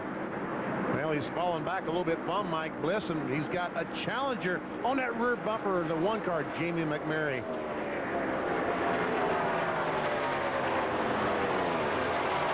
For 3rd place. Amazing what happens after you hit some heat in the tires. Looks like Hank's now obviously slowing up. But when you get new tires on that car, you're so loose. Maybe it's loose enough and helps some guys move forward. Here comes Hamilton Jr. Just going to round Scott Riggs to pick up 7th. Now he's working on David Green for 6th. 46 car in front of them, Ashton Lewis, running in 5th place. Remember, the 25 car was one of the few guys on the lead lap who pitted back at lap 85. Fell to 13th from 2nd. How about that 46 car, Marty? Yeah, we haven't talked about him today, have we, Alan? He's having a terrific run. They've made no adjustments on that car throughout the day. They are set, like a lot of teams who topped off a little earlier, to go on one more stop for the rest of the race. And there's an off week last week. Ashton went to the U.S. Grand Prix in Indianapolis. Maybe he got a couple tips from those F1 guys. That's how to make that car fast. Doing really well, up in 5th right now for the youngster. Racing there with David Green and Bobby Hamilton Jr. for that spot. Bobby's car is one of the few that can sit right behind someone and still stay turning. Watch the 37 wash up, 25's coming inside of him now. Change for 2nd. I'll check that 3rd place. McMurray back by Parker Jr. Big race for that one team. Their sponsor, Yellow Transportation, based here in the Kansas City area. And Hamilton Jr. by David Green to pick up 6th place now. So the 25 car is on the launch back toward the front. As I said earlier, a huge weekend for Hamilton Jr. and his team. Going to be running the NASCAR West Cup race tomorrow in a Marines car. Qualified decent, too, for a one-off race, BP. 18th place. That's not bad. Not bad at all. Hamilton Jr. yet to lead today because Michael Waltrip's been in another zip code for most of the time. The 25 is not the only one that has anything for the 99. It's just a matter of getting up there and getting to him. Working on Ashton Lewis Jr. for 5th place. And here we go. Ashton Lewis about to lose a spot to Hamilton Jr. That's 5th. Yep. Tony Raines, the 33 car, is slow to come down pit road. Looks like an engine problem, possibly. Marty? He lost the engine, BP. Said it felt like it was a main bearing or something like that, and he's going to pull it down. They're going to actually they go right behind the wall. They were going to pop the hood. They sent him right to the wall. It is a terminal engine failure for Tony Raines. He had a great run going in the top 10. It's too bad. Kind of been the story of his year. He's either finished up in the lead pack or not finished. One of the two. Michael Waltrip, just past halfway, has led 89 of the 107 laps that have been run so far here in Kansas.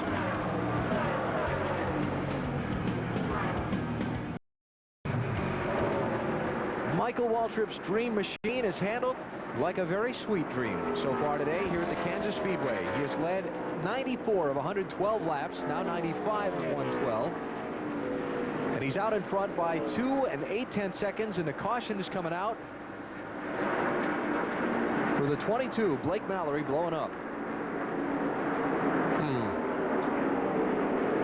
And he did. 5th caution of the day. Need to be on the apron right now, buddy. Yeah, NASCAR's kind of hollering at him to get there. The process of communication from race control to his spotter to him was taking a little longer than I think they might have liked. Let the traffic slippery for a little bit. So, 88 laps to go. Nobody can make it from here to the finish on fuel. But last time Michael Waltrip pitted was lap 66 under Green. Well, Jimmy, you know, Jeff Green has been trying to stay up there. The first car, a lap down. Guess what? He did it. He's our lucky dog winner this time. He is, and I'm glad to see that for the Herzog Jackson team. And he had the 19 of Casey Mears breathing down his neck there, so the timing came out good for him. So once they complete the round of pit stops and they get set for the restart, Jeff Green will be waved by the pace car, and he'll start last on the lead lap in 21st place.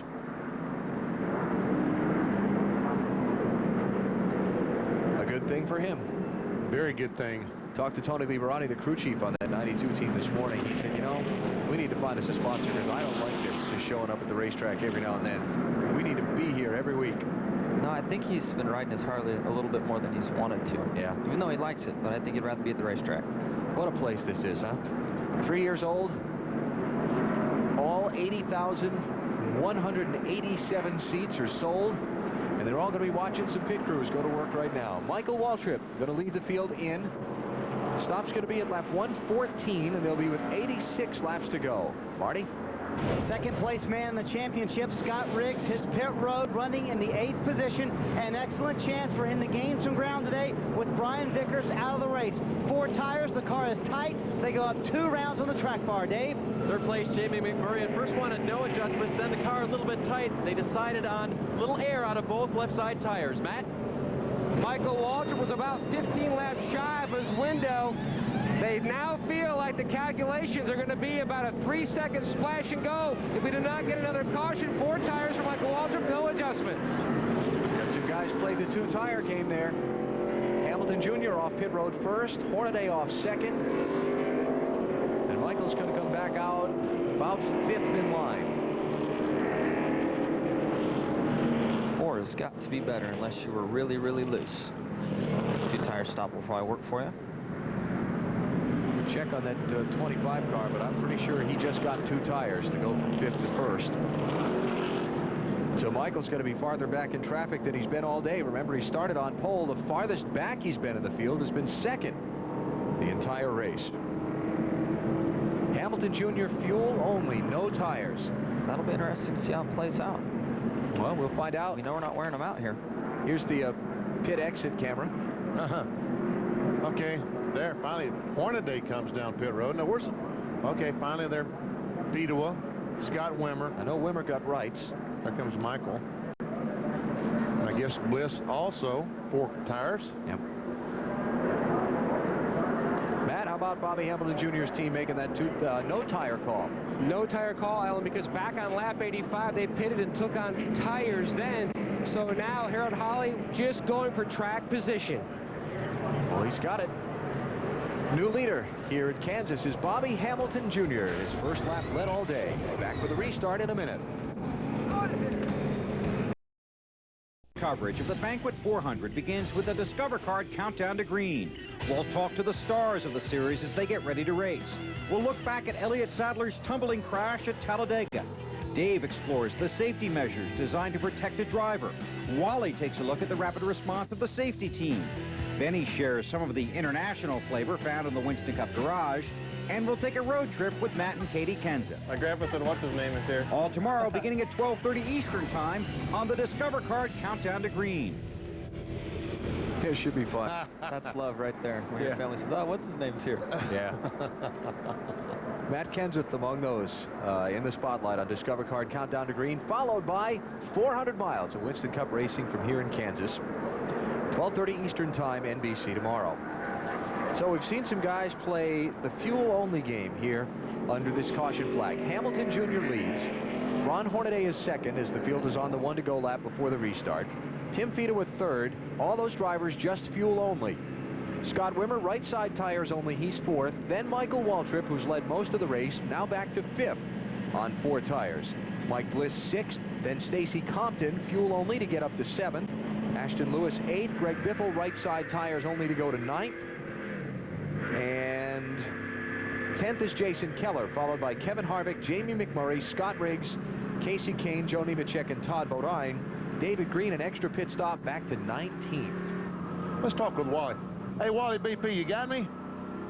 Got you, BP. Hey, you're only 1 spot away from the Lucky Dog Award. I know it. I just can't get up there in that low line because this thing just on the restarts is so awful.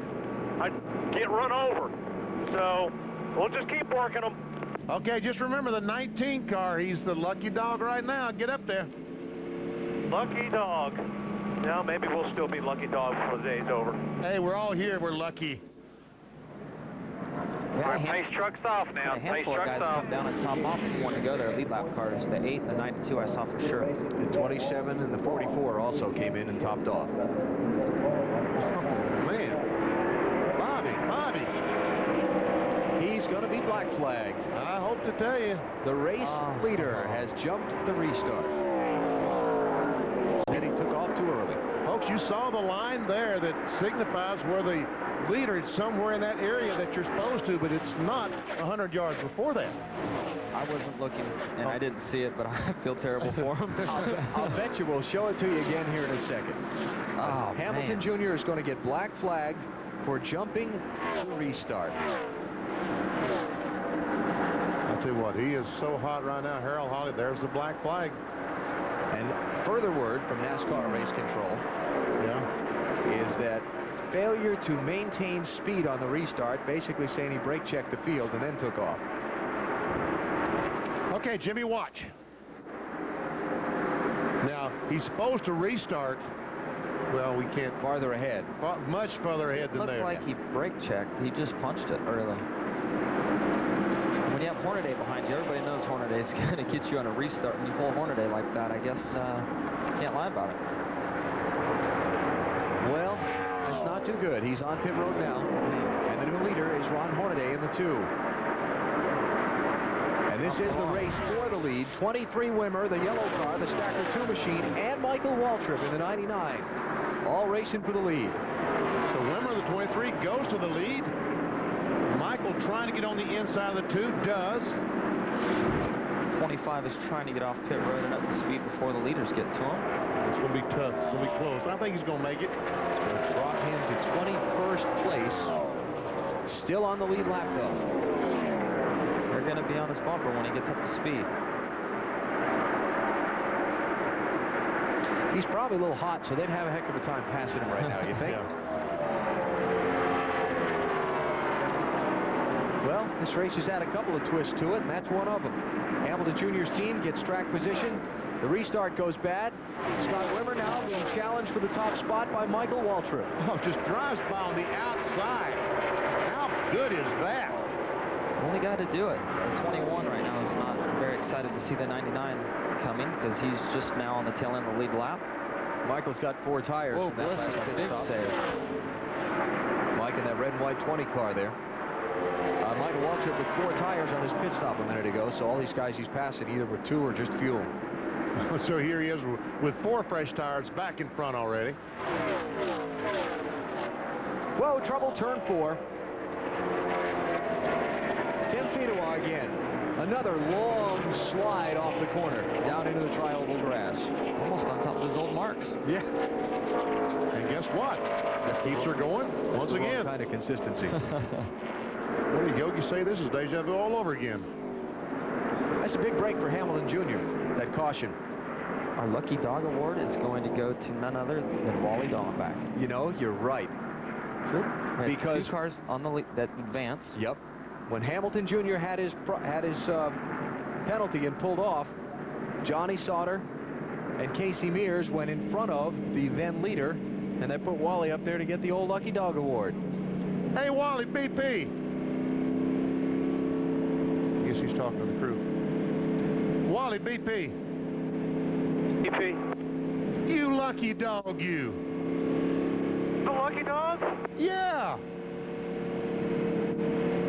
Lucky dog, I'm a lucky dog. Yes, you are. Congratulations. Thanks. I'd like to thank all my sponsors for this Lucky Dog Award. And good. Now we get on the lead lap. Keep working it. Just keep working it. Attaboy. Let me tell you who we need to thank. We need to thank Bobby Hamilton Jr. for jumping the start of the race because that let Sauter and Casey Mears on the lead lap, put us 1 lap down behind the leader. So we need to thank him. That's right, Larry Mack. Thank everybody. Casey Kane got a piece of Fedewa. Is there anything we can do? We got time? It looked like the 29 was around the right rear of the 12 and pulled him around sideways. And the 38, I think it's into the 12 here. Yep. Yeah, has nowhere to go. Just kind of bulldozes them out of the way. Yeah. But these noses are not made to be bulldozers. On board Casey Kane, listen. Hello, come on down. Hold what you got, all right, come on. Caution's out.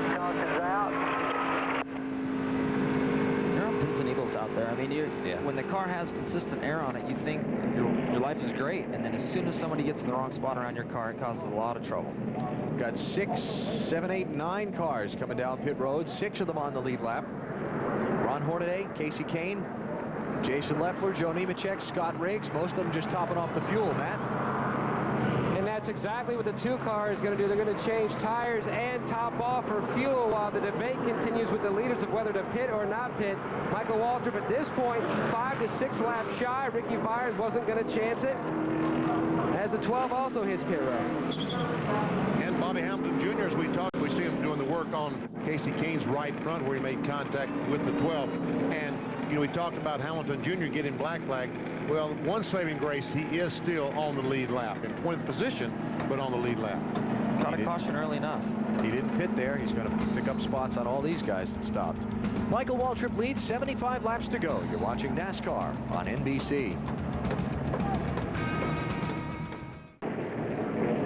Back at Kansas Speedway, 1 to go is the signal at the start-finish line, and Michael Waltrip's going to give up the lead for fuel, Matt.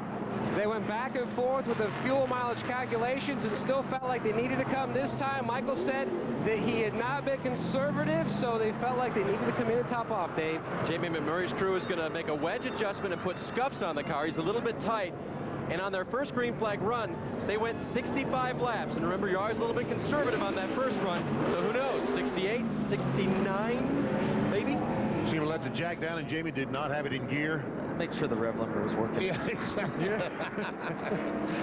The thing, though, I think these guys made a mistake. I mean, they had a chance to make up some spots on pit road if they would have came in originally with the lead lap cars. So Michael, going to have to check where he comes back out, but he's going to be like maybe 19th or 20th in line here with 72 laps to go. Supercuts would like you to be their at-track guest at the Supercuts Presents NASCAR Busch Series Racing from Phoenix event on November 1st. Log on to NASCAR.com for information about the Supercuts sweepstakes and tune in to TNT November 1st and watch NASCAR Busch Series Racing from Phoenix, presented by Supercuts. So maybe there'll be a good time for me to get a haircut at Phoenix. Get a haircut, singular? Singular, yeah. I didn't say anything about hairs. That's what I thought. Scott Wimmer is the leader. Greg Biffle is second. Ashton Lewis third. Mike Bliss fourth. Stacy Compton is fifth. We'll check Michael Waltrip's restart position, 19th with 72 laps to go. Well, Scott Wimmer made sure he was to the restart line before he restarted that time.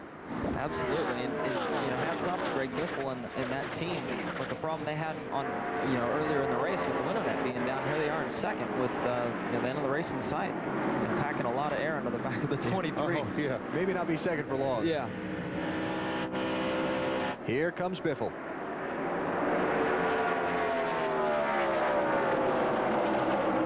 Biffle out in front, Marty. He's done an outstanding job, Alan. They've been really calm on the radio. They've known that they've had a good car all day long. When the window net thing happened, they didn't panic at all. Biffle kept coming up to the field. Problem is, they are 20 laps short on fuel. They will have to stop again.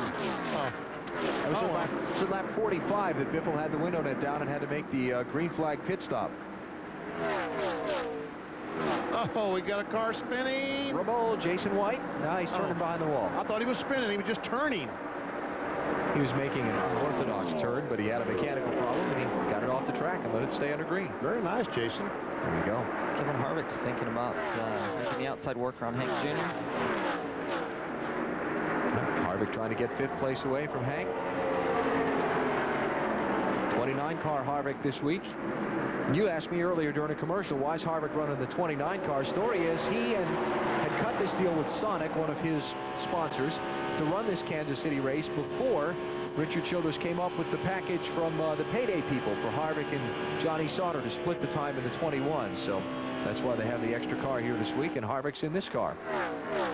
Matt, what's your story on that? Well, in fact, Benny, back in September, Kevin called Wally Rogers, who will work for Kevin's truck team next year, said, hey, I think I kind of have you involved in something. How about being a Busch Series crew chief when we get to Kansas? And Wally says, all right, we'll do it. They've had a great time this week, and it also gives Wally another chance just to work with Kevin, because he will be working with that truck organization next year. And Kevin Harvick to field an effort in the NASCAR Craftsman Truck Series in 2004. And he is right now, whoa, Mike Bliss. Backwards. Yeah. Bliss all of a sudden is very slow in that 20 car. He just lost third to Ashton Lewis. He's wishing he could get to pit road right now, but that's not going to happen. Yeah, he's got a problem. He's heading down on the apron. Here's second place, Ashton Lewis. What a great drive. Terrific run for Ashton, the 46 car. 31-year-old from Chesapeake, Virginia, same hometown as Ricky Rudd. The Civil Air Patrol in second spot. Marty, what about Ashton? He's doing a great job, BP. They were a little tight on the last run, and when they did come down pit road during their last stop, they took a pound out of the right front tire. That's the only adjustment they've made to the car today. This is a team looking for a sponsor next year, and they are also about 10 laps short on fuel, unfortunately. The 20 is slowing. Timmy Schutt asked Mike Bliss, "We can swap boxes." He said, "Yes, that's not it. I believe maybe now it's a valve." So engine trouble there for the Joe Gibbs 20, and Mike Bliss off the pace and falling down through the lead lap. He's in 19th now. Now we look around, there's blue skies, but there's one little black cloud that's following that 20 around all day long. I'm telling you. All this year it seems like. Hamilton Jr. has just gone by the 59 car to take a spot. Watching Michael Waltrip. Remember, he restarted back in 19th place. He's up to 15th now. Working on Ron Hornaday in the 2 for 14th. David Green trying to follow him through in that 37. A bunch of cars right there. Hornaday, Mike Wallace. Ooh, which way? Hornaday chose the wrong line there. The 99 has given us all hope for a top group tomorrow. He's given me hope for an exciting finish, because I'll tell you why. After the penalty, when Hamilton Jr. fell back, got the caution, caught back up. Remember we said we all thought Hamilton Jr. was the only one that had anything for Michael. Well, Hamilton Jr. stayed out in that last caution. He's in front of Michael. So now Michael's got to come up and pass Hamilton Jr. and all these other cars in the final 64 laps. So Hank Parker Jr. trying to get by Scott Wimmer for third spot. He has the preferred line for most, maybe not Michael Waltrip, but most cars want the bottom, and Parker Jr. goes to the position, third position.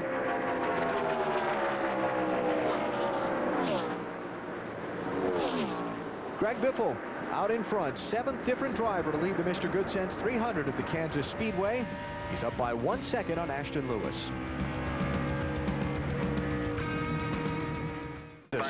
Trouble in turn 4, Johnny Sauter in a heavy crash. Trying to extricate himself from the car.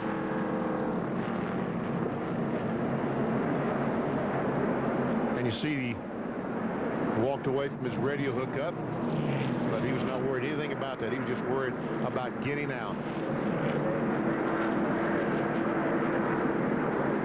Big crash. Car's full of fuel. It looked to me like the fire extinguisher in the trunk might have worked. I think that fire that we saw maybe was a left rear tire or outside the trunk area. You know, you have a pit stop and the fuel neck is full of fuel. That's usually what ends up burning. Let's check out what happened. See if we can pick it up for Johnny Sauter. I don't know if he and Mike Wallace got involved or not. I don't think so. I was looking up there, Alan. I think he just lost the car by himself, and we see the fire inside the trunk, which sets off the fire extinguisher, and I think it worked. You're exactly right, BP. On board, Chad Blunt. Watch it front of you. Watch it front of you. Clear. Maybe being side by side. That's exactly what you're talking about. He was on the inside and lost that cushion of air to lean against, and around it went. And just, if you're not familiar with what Benny's referring to, after a couple of scary fires earlier this summer, NASCAR mandated a new extinguisher system in the trunk, where there's a fire bottle dedicated just to that trunk area and a heat-sensitive trigger that, when that thing flares up, automatically sets off the fire bottle. Looked like it did the job there. So tip of the cap for another new safety item that has been installed in 2003. 59 laps to go under caution here at Kansas City. Johnny Sauter with a heavy crash in turn 4.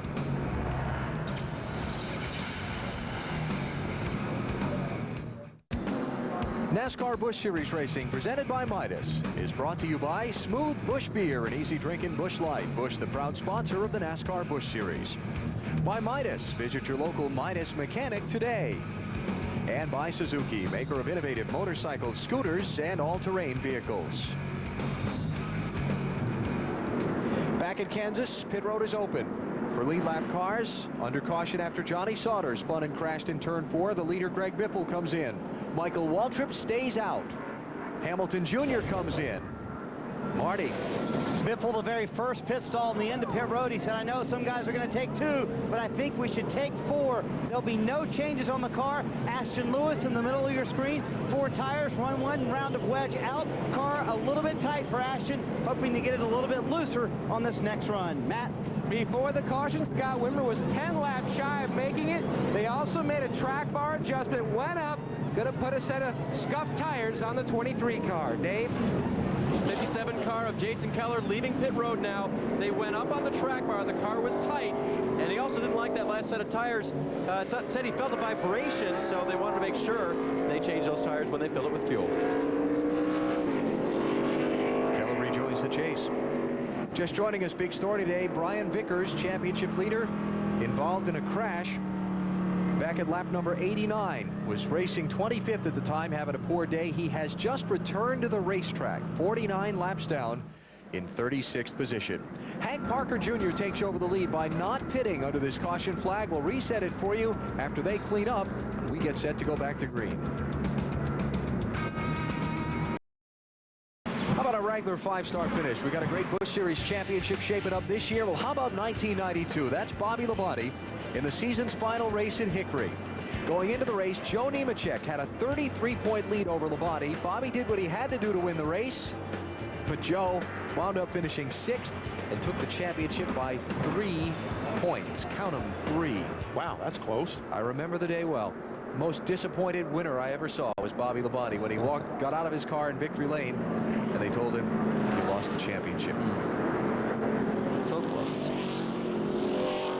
NBC after NASCAR, the Road to the World Thoroughbred Championships, top horses in live tune-up races as we close in on horse racing's richest day, the Breeders' Cup, which comes up October 25th. All this horsepower we've got here, and we're going to 1 horsepower after this. But the object is still the same. First one to the finish line wins. That's right. And Exactly. It's exciting getting there. Oh, it is. That's right. That's next after NASCAR on NBC. They don't have to worry about pit stops or fuel mileage. Nope. And what amazes me, those horses try to win just like you guys try to win. Yep. I'd rather crash in a car than fall off a horse, though. Oh, yeah, me too. Just want to go back. We were talking about the new... I will show that in a minute. A little confusion here. We are on 1 to go. We are? I don't know why no cars are pulling up on the inside. We don't... It's legal to put up beside the leader, but I guess all the cars that are lapped down feel like they're not going to get their lap back, so they just kind of hang behind the leader. That's pretty good. I think Parker is wishing there was a lot of cars pulling up inside right now. Exactly. That was what confused me, VP, was that there's nobody on the inside of the leader. Nobody at all. Parker Jr. leads. Kevin Harvick is 2nd. Michael Waltrip is 3rd. Scott Riggs 4th. Todd Bodine 5th. Ron Hornaday 6th. None of those 6 made a pit stop under this caution. First one off pit road, Joe Nemechek in the 87. He is 7th. Harvick for the lead on Parker Jr. Oh, he just drives by him on the outside. What a run he got. Now, where's Michael going to go? He's trying to figure it out. Michael wants to go to the front. I was just saying, my thought is Michael's going to go to the lead. As strong as that car's been today. He's going to have his hands full with Kevin. Kevin's been getting stronger and stronger as the race has gone on, and now that he's got clean air, he's going to be tough. Harvick out front, first time all race. 52 laps to go.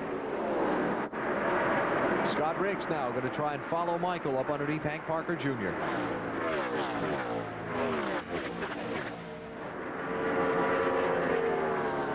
Michael Waltrip has led 102 of the 148 laps that have been completed as we work lap 149 now.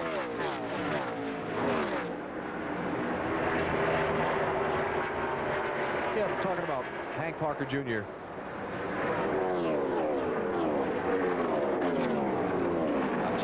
Bobby Hamilton Jr. Another junior. Yeah, running back in 12th spot. Look at Hornaday slipping back there in that, too. Remember, he was up toward the front of that restart. His vibration evidently is not getting any better.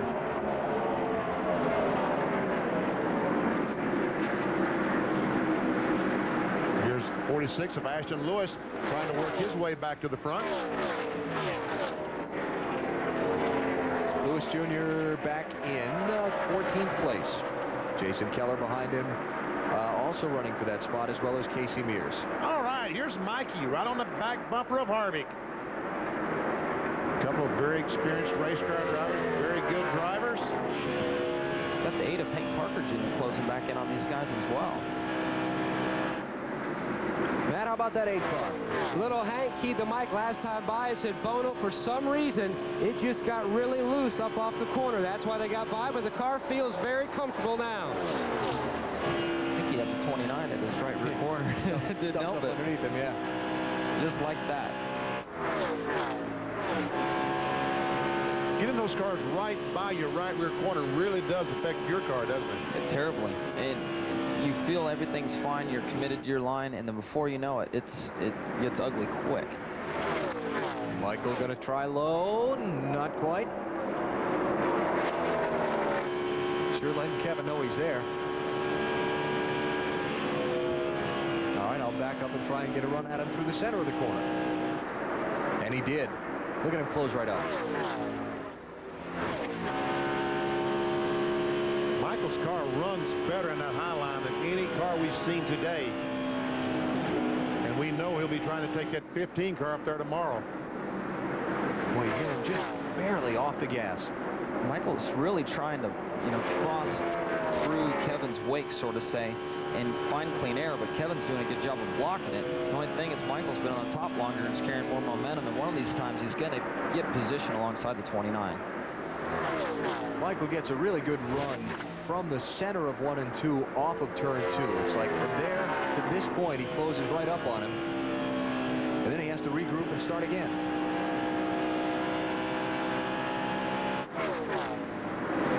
Is too for Michael. Now he's got to run. He goes. As he catches him, he closes up to him. He's also pushing the 29 away from him, so all that momentum he catches him with, he kind of shoves him out ahead of him too. And watch this, Michael just going to drive by on the outside. Awesome. Now it doesn't matter. Great car, Michael. Memo to Winston Cup drivers, there is an outside lane. Yes, there is. And little Hank is coming forward too. Trying to get second spot on Kevin Harvick. Hank Parker Jr. Now, Michael has shown Kevin that there is grip on the outside. Caution. Kevin will try it. Caution for debris on the backstretch. Oh, boy, is there ever. Whoop. There was. Now somebody's picked it up. And that's not good. 8th caution flag. Looks like Shelby Howard this time is going to be the lucky winner of getting a lap back. Tell what that is. Looks like tape almost. Looks like tape, but you can't really tell. There he is. 18 years old. Man. Just won an ARCA race at Salem Speedway a couple of weeks ago. In his first NASCAR Busch Series event here, said the deal only came together 3 days ago for him to run this race this weekend. Michael Waltrip is out in front. Under caution, 45 laps to go. Midas presents NASCAR Busch Series Racing from Kansas. Coming up Monday night at 8/7 Central on NBC, it's a wild Sin City Fear Factor, followed by NBC's new drama, Las Vegas. Yikes. Games begin Monday night at 8/7 Central on NBC. I watched that Las Vegas show last week. Pretty good. I enjoyed it. You relate to Las Vegas well. Oh, yes. I like Las Vegas. Sure do. Wallet a little thicker or something? Huh? Wallet thicker or thinner? Thinner. Thinner? Yeah, when I go out there. So why'd you like it? Why do you like it then? I don't know. The chance that it might be thicker. A chance. Just a opportunity. Chance. Yeah, opportunity. That's right. Watching the NASCAR Busch Series teams do their work. The Winston Cup garage, all quiet. Almost. Everybody got to go home, but your guys, Jimmy. I know. I keep looking over there, hoping that the hood goes down and they go home soon, but... I noticed you keep looking over there. That's why I had him put it on the camera. Yeah. Sorry, guys. Chad Knaus, Jimmy's crew chief, was supposed to join Jimmy and Benny and I to call today's race. He naturally canceled out to pay attention to his race car, but we'll get Chad up here again. I know he was looking forward to doing it, and we'll get him make good. Yep. The car looks good, though. It'll be fast. Motors in it. It'll be fast. We'll come see you in the morning, and you'll tell us, yep, we're good to go. I'll tell you that now. I know we're going to be good to go. I just hope that that's the way it all works out. Yeah, it will be. Let's try Wally again, see. Hey, Wally, BP, you got me? You're loud and clear, BP. All right, we're going to have about 40 laps to go. You're in 21st spot, lead lap, and you changed 4 tires. You ready for these guys now? We're just rolling the dice, and hopefully, if this thing goes green all the way, we'll have a little bit better tires than some of these other guys. But we'll see what we get. We just ran a Las Vegas promo, and you're gambling. That's a good deal. Everybody's working hard trying to get what we can get, so track is in very good shape. They will get lucky and pick a few more of these guys off. Okay, see you later, Wally. Good luck. While Wally is back taking a gamble on tires, Michael Waltrip is out in front. He's been the man out in front most of the day today. Let's check in his pit. Well, Alan, there was for now go on that, holding those 2 guys. Guess what? Matt, having a little trouble with your microphone there, Matt. We'll come back to you in just a second, since we were hearing about every 3rd word you said. Yeah. He sounded good that way, though, didn't he? Yeah, he did. I don't think so. When it's working, he'll tear us a new one. Yeah, that's right. Mikey out in front for 106 of the 158 laps that have been run today. See if Harvick can do anything with him here on this restart as we get set to go. I bet you we can figure what Bobby Kennedy was going to say, right? They have enough fuel. They plan on winning the race. But the most laps are in good shape. Kevin Harvick second, Hank Parker Jr. third, Scott Riggs. Oh, Harvick for the lead on Michael. Wow, look at that. No contest. And Hank Come Jr. on, Hank. Trying to go to 2nd spot. Now remember, Michael's car, the MO there is usually better on the longer run. It takes him a couple laps to get going. I don't understand how that works like that every single week. It's like for a corner or 2, the car doesn't go, and then it's unbeatable. Yeah. So Michael's going to want this thing to run green from now to the finish to get back by Harvick and try and get away. Because if he gets a restart in the final 10 laps, then that situation is going to be tough. Very tough. So after Harvick gets by, here comes Mikey closing back in. I don't understand how that works either. Just, you know, how you guys can set a car up to be better on a long run. Or is it just work that way? I just think it's the way the driver sets a car up, period. And that's just the way it works. And that's why it works almost every race. Michael Waltrip will set a car up to be better on a long run almost every race. Yeah, you know, and the biggest thing that happens there from a handling perspective is you try to have it as loose as possible at the beginning so that at the end of the run you're tight enough to, you're not too tight, I should say, but that looks more like a tire pressure situation to me, to where it's just not there for the first corner. And he's all over the back of the 29 and looking the outside of him. It's there now. To the outside for the race lead. Also, we can't deny Kevin Harvick's bravery for driving it in there. He probably flat-footed 1 and 2 is what happened there more than anything, and Michael was being a little conservative, trying to get through 1 and 2 strong. So Michael Waltrip back out in front. Our pit crew went to work on Matt's mic. I bet they got it fixed, huh, Matty? They sure did, Alan. Bobby Kennedy, what happened on that restart? I don't know. He never said anything. Maybe he dozed off, but looks like he's back awake now. I think we're okay. Now, how is that car out in fresh air? Better? Oh, yeah, a lot better. You know, and it takes us a few laps to get going. And for like, you know, 10 to 20 laps on, our car's really, really fast. Harvick trying to put a little pressure back on Mikey. Harvick looks really strong through 1 and 2. It looks like they have the track flipped where one's stronger than the other. Hey, there's some good racing just behind them, too. See Riggs there beginning to be closed on by Hamilton Jr. and Nemechek. Here's Hamilton Jr. underneath Nemechek for 5th place. Keep your eye on that 25 car. They awarded passing points. Yeah. Hamilton Jr. would be cashing in today. Boy, he would. And, you know, he's still got 35 laps, and we know how good that Marines car is, so he's not out of this thing by any stretch of the imagination. No, he's not too far behind the leaders either. How about 25, Matt?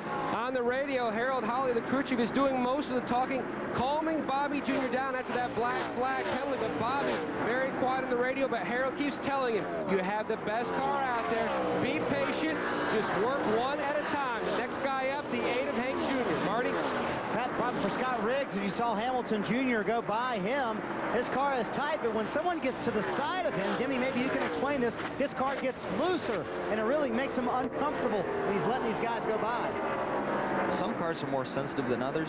A lot of it depends on where the roof's placed on the car and also the deck lid. And some cars that I have are more sensitive to that than others. And evidently, the 10's got one that's real sensitive to that. No, Casey Kane looks like his day might be over. Yep. Started on the outside of the front row, had a strong run going, but got some damage when Tim Fedewa got loose and spun across his nose earlier. Sounds like an engine. I'm surprised the caution is out. You know what? My guess is that when he made contact with the 12 car, that the car overheated, the water overheated, which caused an engine problem, would be my guess. Matt? Benny, the crew just asked him about the car. He says the motor's done. Yep. And David Green and Joe Nemechek going to race here for 6th and 7th place as Casey Kane heads back to the garage.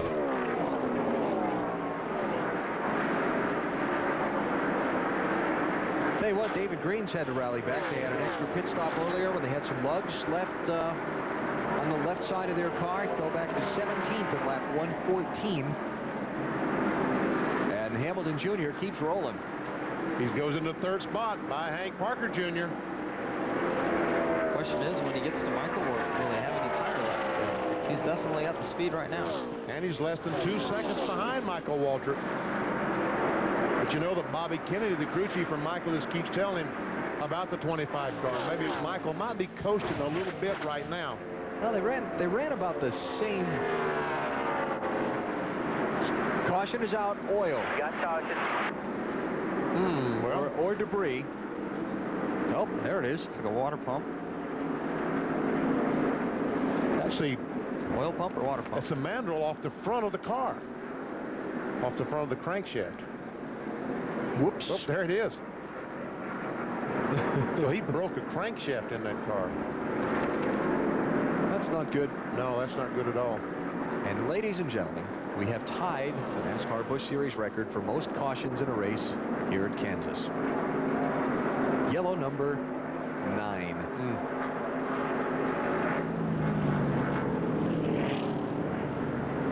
Goes back to what I said earlier. We just seem to have a lot of cautions at this racetrack. Winston Cup race has been the same way. I think we're going to have a great finish here. You've got the 29 that's going to probably get inside the 99 on the restart. You've got the 25 that's now in third, and it's probably the fastest car on the track.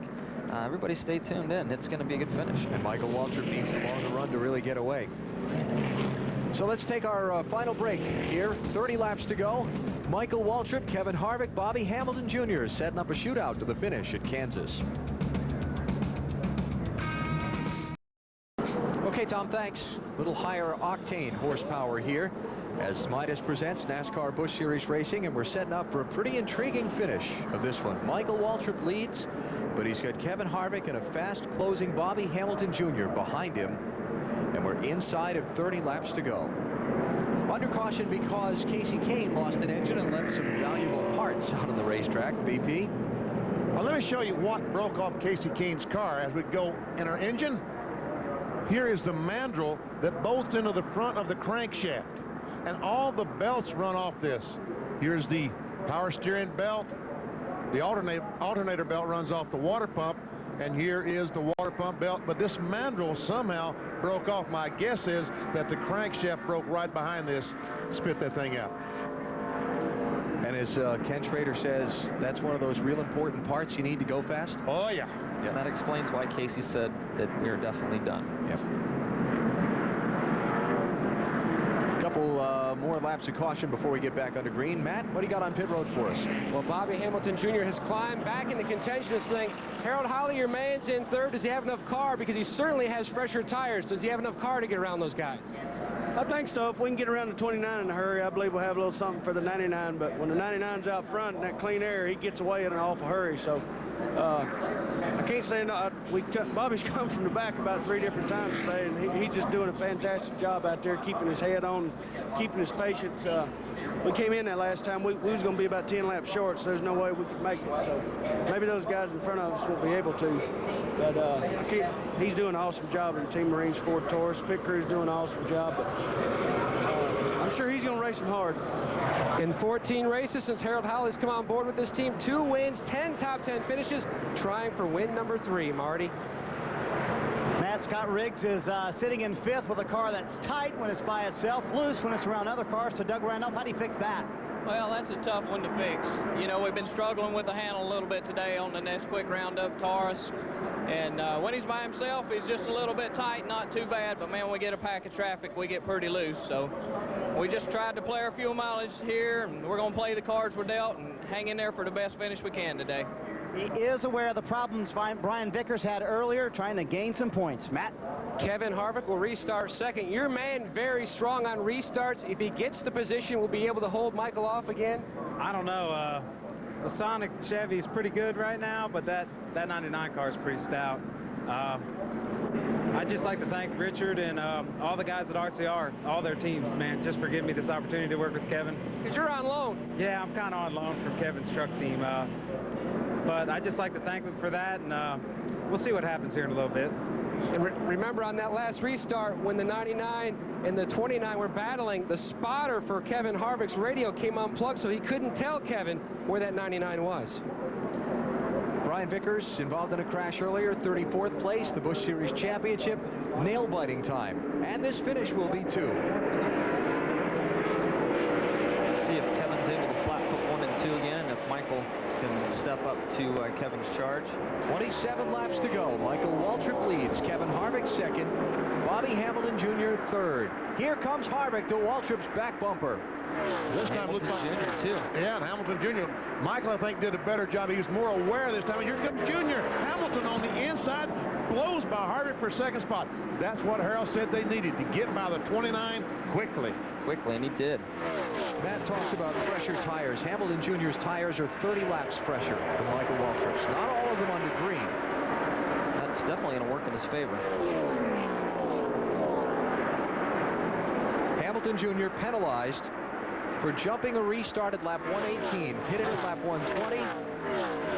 Who's that? That's Todd Bodine, dusting the top lane. Was in 8th place last lap. And Todd appears to have a problem, either a flat tire or engine problem or something. He finally gets it back down to the apron. Looks like an engine problem. Dave? Guys, I think they broke a valve, and that's a shame because they were running in the top 5 and the top 10, and this was Todd's 300th Busch Series start. Only the 7th guy ever to accomplish that. Going to come up shy of the finish today. Or finish poorly, depending on what the problem is here. Here's a race for a position among championship contenders. Scott Riggs, David Green. Greg Biffle closing into the 7 as well. Remember that Riggs and Green tangled at Dover. When Green was the point leader and Riggs was second, Riggs bumped Green from behind and David crashed. Let's see what kind of pressure he applies here to try and get that spot. And how much resistance that Riggs puts up against that challenge. They've raced hard and clean earlier, so I wouldn't expect anything at this point, but I wouldn't either. 37 definitely give them a hard time, and that's just what you're supposed to do. Things are just so close in this Busch Series Championship, though. These guys have got to race each other for every point, and a position are points. In this situation right now, if Green, the 37, can get by the 10 of Riggs, that's 5 points. And as you said, at the end, that makes the difference in winning and losing. And if Green does it in the right manner and slows it to 10, the 7 might be able to follow him through, and then he's got a little cushion. Yeah, that's 10 points that he gained on him. Talked about the incident between them at Dover last race 2 weeks ago. We talked with David earlier this morning about getting back to racing with a rival, a guy you've got to fight for the championship, and how you get past what happened last race.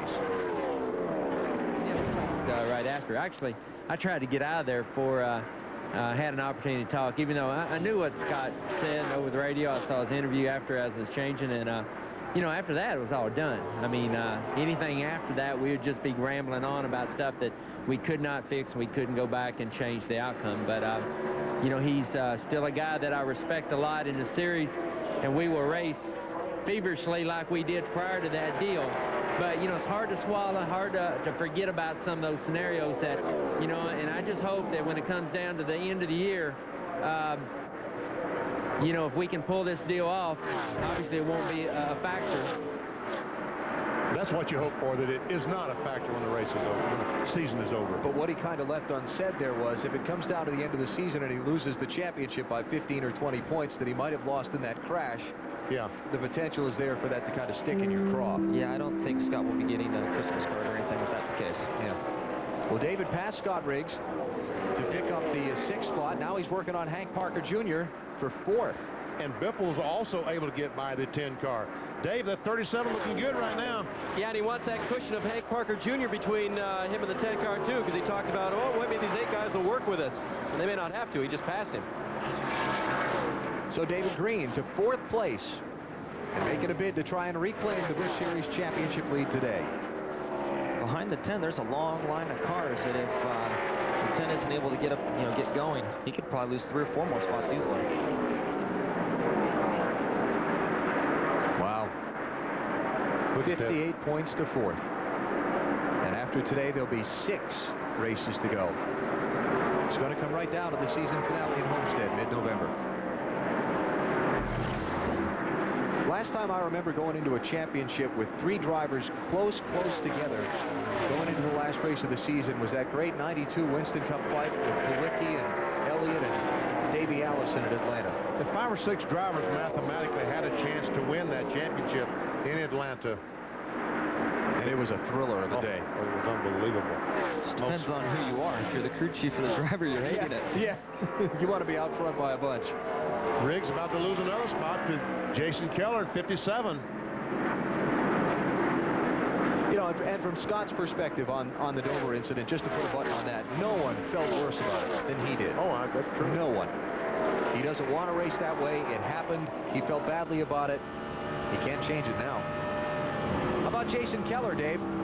This is better than they expected to do, because I checked in their pit very tight behind other cars, and they lost track position when they took on 4 tires on that last stop. Talked to Steve Addington, the crew chief. We only wanted to take on 2, he said, but remember that vibration we had to change all 4. Meanwhile, as we watch this, Jason Keller, now he pulls up behind Hank Parker Jr. It's going to be for 6th place, BP. And Hank Parker Jr., the 8 car, he's spending some money these last 10 laps or so. Lost 4 or 5 spots. Spending some money? Yeah. That's a good way to put it. Yeah, he's losing money because they pay for each position. Pays more for 4th than it does 6th. And see the 57 stall out the 8. When you get inside someone like that, you just try to put your right front fender at their left rear quarter, and it changes the air and dumps it onto the spoiler of the other car, and it's like dragging brakes. It really stops the car, and you try to time it right too, also going into the corner so you can slow them down enough to clear them getting in the turn. We've often told you fans that you can feel the car beside on you, and that's how you can feel it, because your car starts slowing down. Parker Jr. slipping back a little bit, Matt. And a tight condition, Benny, is costing him positions and costing him a lot of money. Yes, it is. Spending that cash. While all this has been going on, all these races for position, up front, Michael Waltrip starting to drive away from Hamilton Jr. That's about a second right now between himself and the 25 car, a little over a second. 25 reeled him in, got within a couple car lengths, spent a few laps there, and then has slipped back. I would imagine the 25 would be tight as well. Michael's car been better on the long run all day, and once he got away from that initial burst on the restart, he's been able to take advantage of it and open up a gap now of 1.13 seconds. And how many laps does Michael have to run since his last stop? About 75? He topped off with 73 to go. 73 to go. But he's had a lot of caution flag laps. Right. That's the thing. What was that? Well, give me a second. I'll get those numbers together. How's that? Here we go. David Green, 37, going to 3rd spot. Marching forward. Yes. He's making some money. Yes, he is. Kevin's losing some money. In Kevin's situation, he just wanted to win. Yeah. Not racing for points. Out of that 73 laps to go, he's had 18 laps of caution. Yeah, so he could probably easily run about 70 laps of green flag racing. So I think Michael will be able to make it okay on fuel.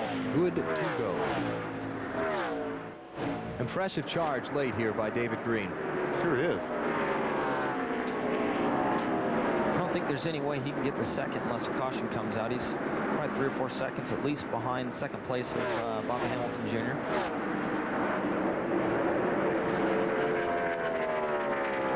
See David charging forward here in these late laps from 6th to 3rd.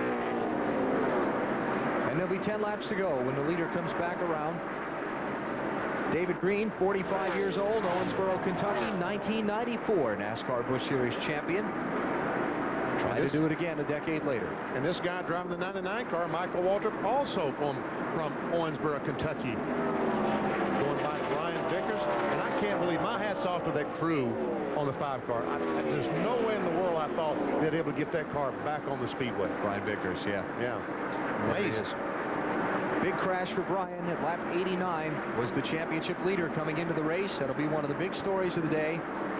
He'll finish 33rd at this point. And that, being out there with a car repaired like that, can't be any fun. No.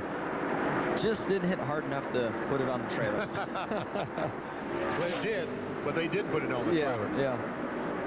I would imagine he's a little aero tight right now without any fenders.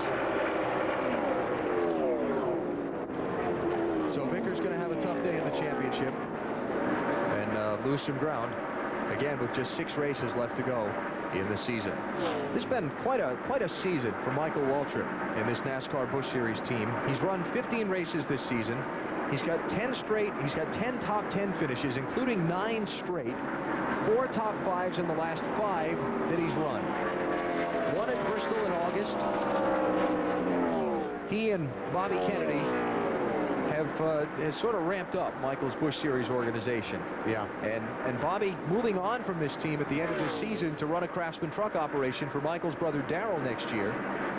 But Michael talks very freely, giving much credit to Bobby Kennedy for what he's done to build this Busch Series organization up into one that every time Michael gets into the car, he knows he's got a chance to win. Yep. And I really think you're seeing a lot of the Winston Cup influence come over into Michael's Busch car and also into Kevin Harvick's Busch car, Brian Vickers' Busch car. Those guys have a little bit of an advantage knowing what's going on the Cup side, and it pays off. I mean, we're learning so much on the Cup side, and if you can take some of that to the Busch side, you know, you're going to have a good advantage. And these guys have been doing their work and applying it to the Busch car, and it doesn't always apply. I mean, it is a different race car, a different engine, different wheelbase, and it's tough to get it to apply. Matt, you must have something to add. Well, Benny, talking about Bobby Kennedy and leaving at season's end, they have 4 more races together, and Bobby told me this morning they would love to run the table and win all 4. This is a brand new race car they tested earlier this week, Monday and Tuesday at Atlanta. He said it was lightning fast. They cannot wait to take this race car, which they hope in less than 10 laps will be a winning car in this debut to Atlanta and go for 2. Saw that race for position there, Greg Biffle and Kevin Harvick. There was 5 laps to go. And I tell you what, Bobby Hamilton Jr. Oh, blew it right front. Blew it right front. The 99 did. Michael did. Oh, my goodness, the race leader. 5 laps to go. Oh, man. And they will not probably stop it under red, right? Caution, bud, no caution. Caution hasn't come out yet. It definitely will. It has to now. He stopped on the race, off the racing surface, but inside the corner.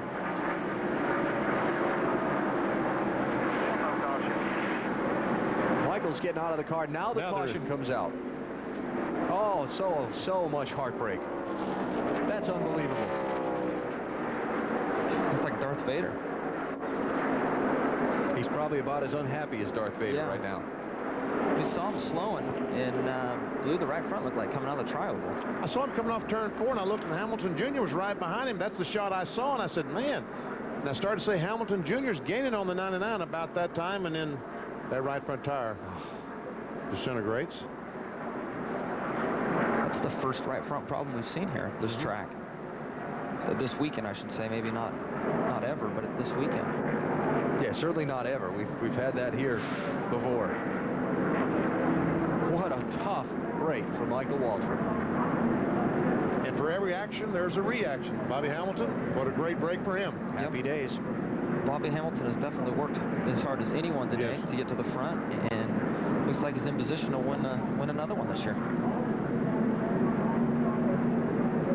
They are are past the, just to confirm what you said, Jimmy, they are past the point at which they would use the red flag to stop the race and try and ensure a green flag finish.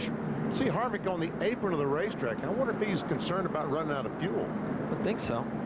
The only reason he'd be down there to stay on the flat, keep the pickup and buried in fuel. Yeah, because sometimes when you get on these banks of these racetracks, the fuel will run away from the pickup, and you'll run out. But I don't know if he's that close or what he's doing down there. Stunning turn of events here in the late laps at Kansas Speedway. Michael Waltrip looking like he had victory well in hand. Loses the right front tire on his car at 6 laps to go. The caution out with 5 to go. And now they're trying to get a quick cleanup so we can have a last couple of laps sprint to the finish of today's race. Luckily for Michael, that thing blew on the straightaway, and it wasn't, 300-400 yards further going into turn 1 wide open. Dave been talking about 29 in his fuel. Yeah, I just ran down here and checked with them, and they say definitely. We're trying to go 86 laps on fuel, so we're saving everything I can, trying to get that pickup leveled out. 86 laps. My goodness. He needs every lap of caution, and he's out of fuel. He just doesn't know it yet. Running on fumes. He's running on fumes. Man. And he was making a run on Greg Biffle in that 7 car just before this caution flag came out. By the way, what I was checking on when Michael had his problem, Biffle is not on the lead lap. Oh, that was not a pass for position. Oh, he wasn't. I'm sorry. That was my bad. I thought he was too. Yeah. So we're getting set for a restart. I believe we're going to get the 1 to go signal here at the start-finish line. And the green is going to come out at the white flag. And it's going to be a 1-lap, 1.5-mile sprint to the checkered flag. Wow. 19 cars on the lead lap.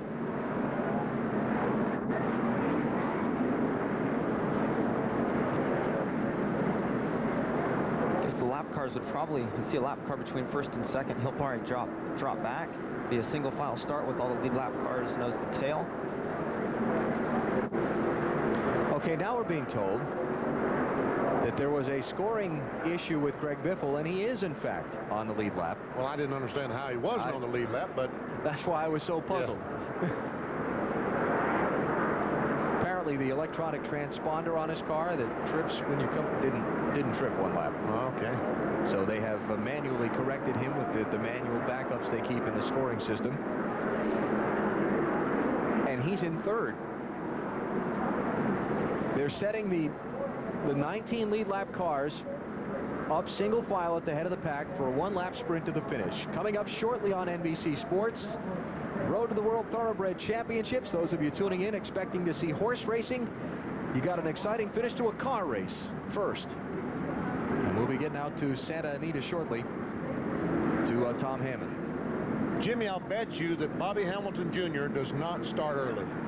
That would be my guess. You think that he's learned his lesson? And explain to us why you think that? Because he did that earlier in the race, was black flagged, and almost lost a lap. Almost cost him this race. So that was back at lap number 118. He was the leader and jumped the restart. I bet Harold didn't even have to say anything on the radio. No, I'm sure he's all too aware of where the restart point is. I'll bet he didn't have to, but I'll bet he did.